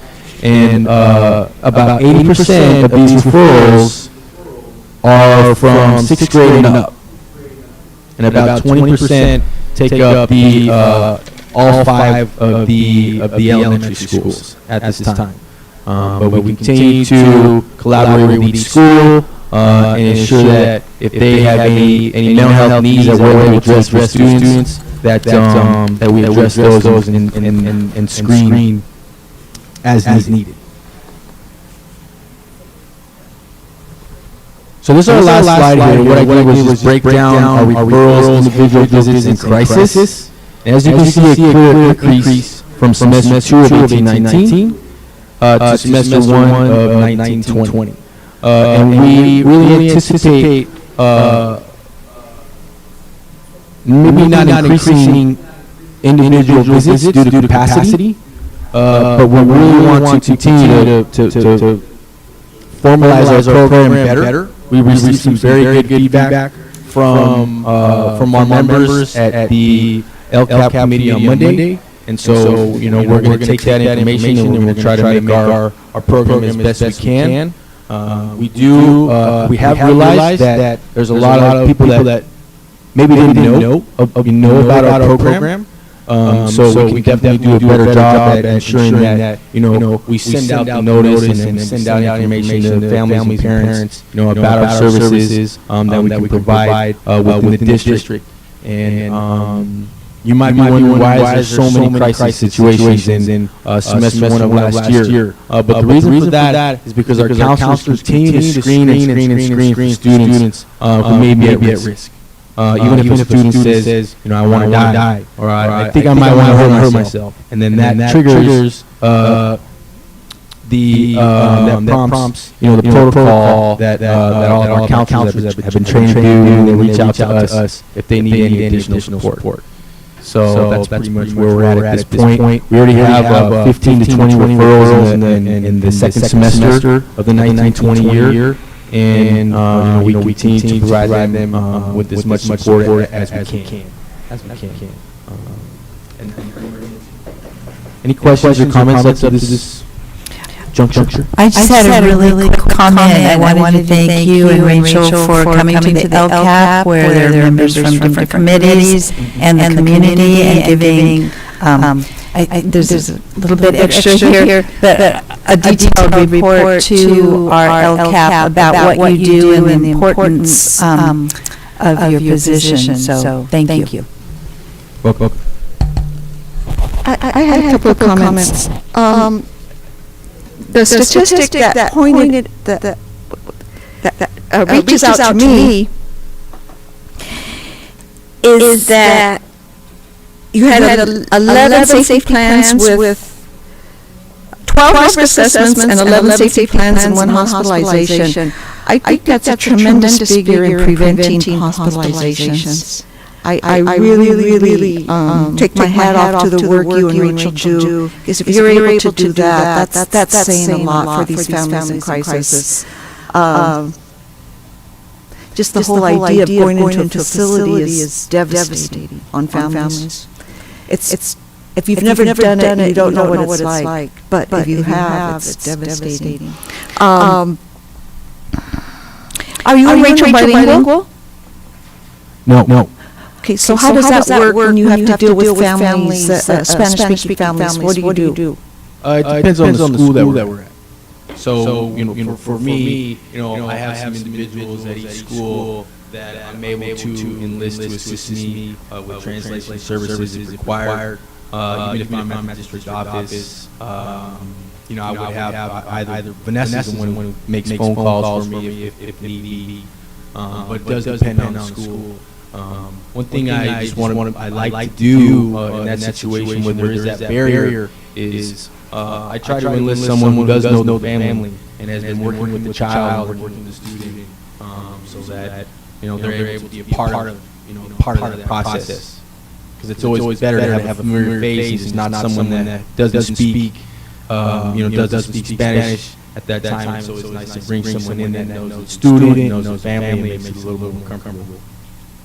Can you say Vanessa, you mean Vanessa Donahue? Vanessa Hernandez at the district office.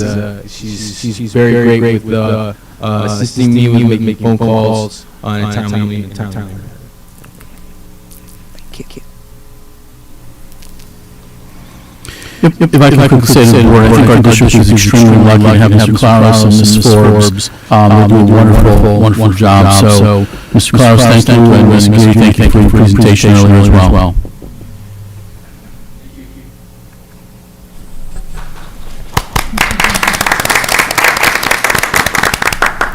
All right, and now we will have board member comments and requests, and Dr. Corr has something he'd like to say first. Yes, to the board and also to our parents, I'd like to just read something very quickly. The Santa Paula, and this is also on our website, was posted today. The Santa Paula Unified School District is aware of the Center for Disease Control's advice to begin planning an event. There is a local increase in cases of the coronavirus. We've begun planning for any large illness outbreak, and our Student Services Department and District Nurse are monitoring the CDC and County Health Department websites for daily updates. As always, we recommend that everyone use universal precautions such as washing your hands frequently, covering your mouth when coughing or sneezing, staying home if you are ill, and seeking medical attention when needed. If you have students that come to school with symptoms that are consistent with any respiratory illness, we'll contact parents to pick up their child and keep them home until they are symptom-free for 24 hours. And we ask for everyone's cooperation in this matter, and it's imperative that we keep from spreading any illnesses to others. Thank you. Thank you, Dr. Cora. And now, Ms. Urias, would you like to start? Oh, no, this is one of my favorite meetings, is when we go get all the data and then the administrators discuss how we're attacking it. So I like the meeting tonight. Thank you very much to everybody. Trustee Luna? Anything? Oh, Dr. Cora, you had mentioned that update that you just talked about regarding the coronavirus prevention update was on the website. Where is that information on the website? I believe we posted this because it didn't post yet. No, social media. Dr. Who? Okay. Yeah, let's make sure we publicize that straight on the main webpage, because it's hard to find on the webpage sometimes. Next thing that I was going to talk about is we've had multiple requests for organizational charts. I know it's on the actual website, but I feel like we need to make this public, because one of the things that happened with LAUSD during the teacher strikes was that they didn't feel that the board was being transparent with their staff, and I feel like we're getting that here with our classified staff as well. And a lot of parents have also commented multiple times that we're not being transparent. So I feel that we as a district need to work somehow, or figure out board policy or something, to figure out how we can better work with the public. I still think that the district fails to provide public records to stakeholders. And the next thing I want to talk about is the benefits to the board members. I am a firm believer that if our own employees want to take their benefits away from them just so they can work with our students, why can't we as a board talk about this in a future agenda item about taking away the board benefits? Because a board member potentially has the opportunity to make $25,000 a year from benefits. And if our own employees who work directly with kids full-time say, I'm going to give up my hours, I'm going to give up my benefits just to work with our kids, why don't we? We're not full-time employees. I don't think it's fair to our employees if we don't talk about it. So I'm requesting that be an agenda item, that we talk about our benefits, and I will be the first one to give them up, because I don't take full-time benefits, and I am a firm believer I'll get my stipend, because we join this for the kids. So I think we should talk about that. Mrs. Colbeck? I've had the pleasure of going to some schools and reading to the students, and I do something a little different. I don't read a current book, but what I do is I take my father's poetry primer from 3rd grade, and it's 1930, and it's pretty well-worn primer.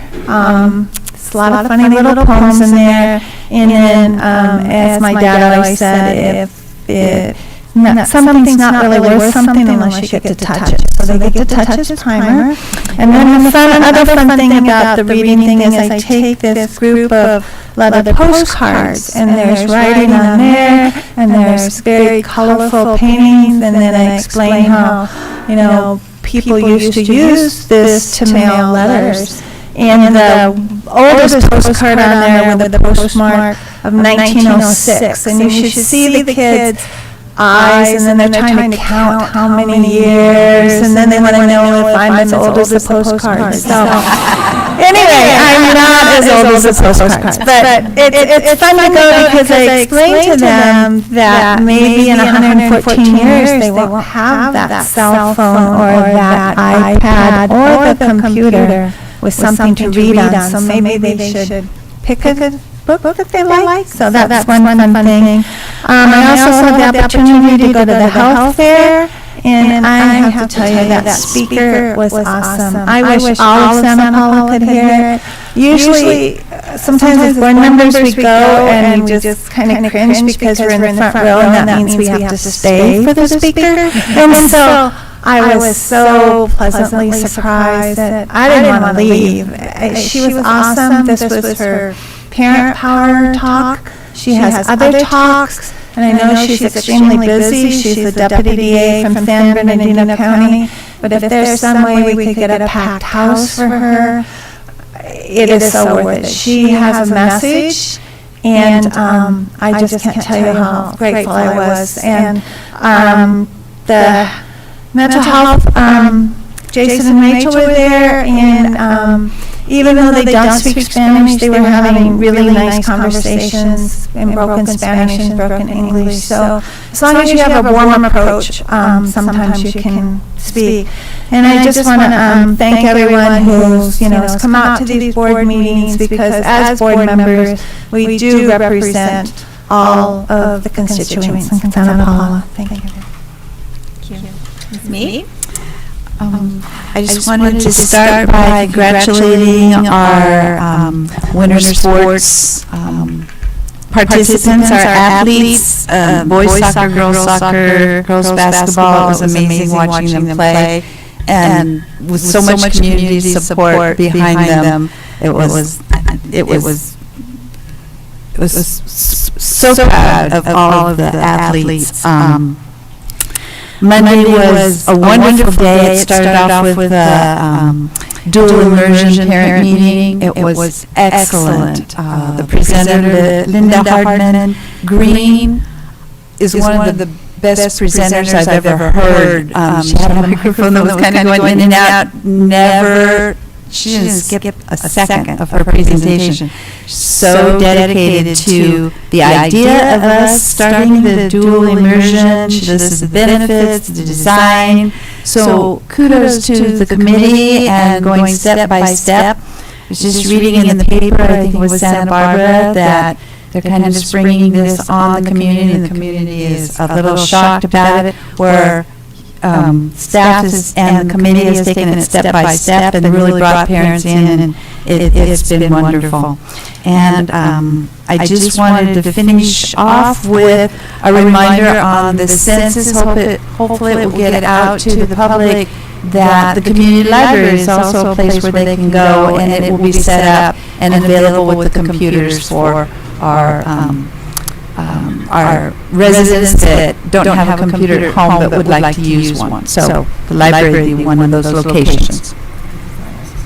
Thank you, Mrs. Mead. Well, I don't have a whole lot to say because everybody's talked about some of the things I was going to talk about, but I really did enjoy reading to the children also, and it was a lot of fun, and I was able to talk to them about when we were reading Dr. Seuss about being able to see those things in their mind.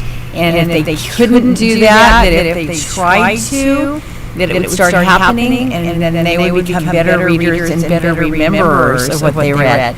So that was really a lot of fun. And I also enjoyed, I went to the Monday night dual immersion, or was it Tuesday night, whichever, I was there. And that was really good, and I agree, she's a wonderful speaker. She's a wonderful speaker, and I'm really excited, because I was a teacher for 35 years, and I like to see test results, and the test results for the children that start off in TK and go all the way through school are just unbelievably fabulous. So I'm really looking forward to seeing how that, and I figured out by the time it's totally implemented, I'll be 84. 84. Yeah, 84.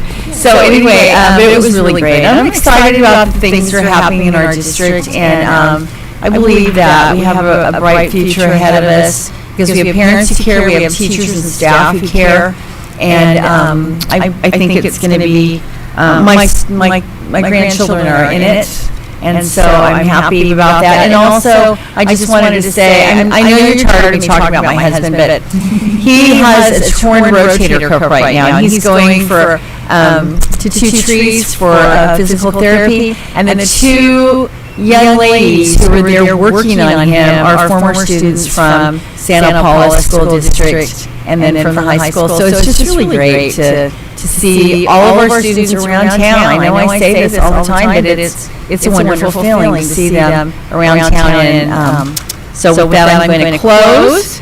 And our future board meetings will be regular board meeting on March the 11th.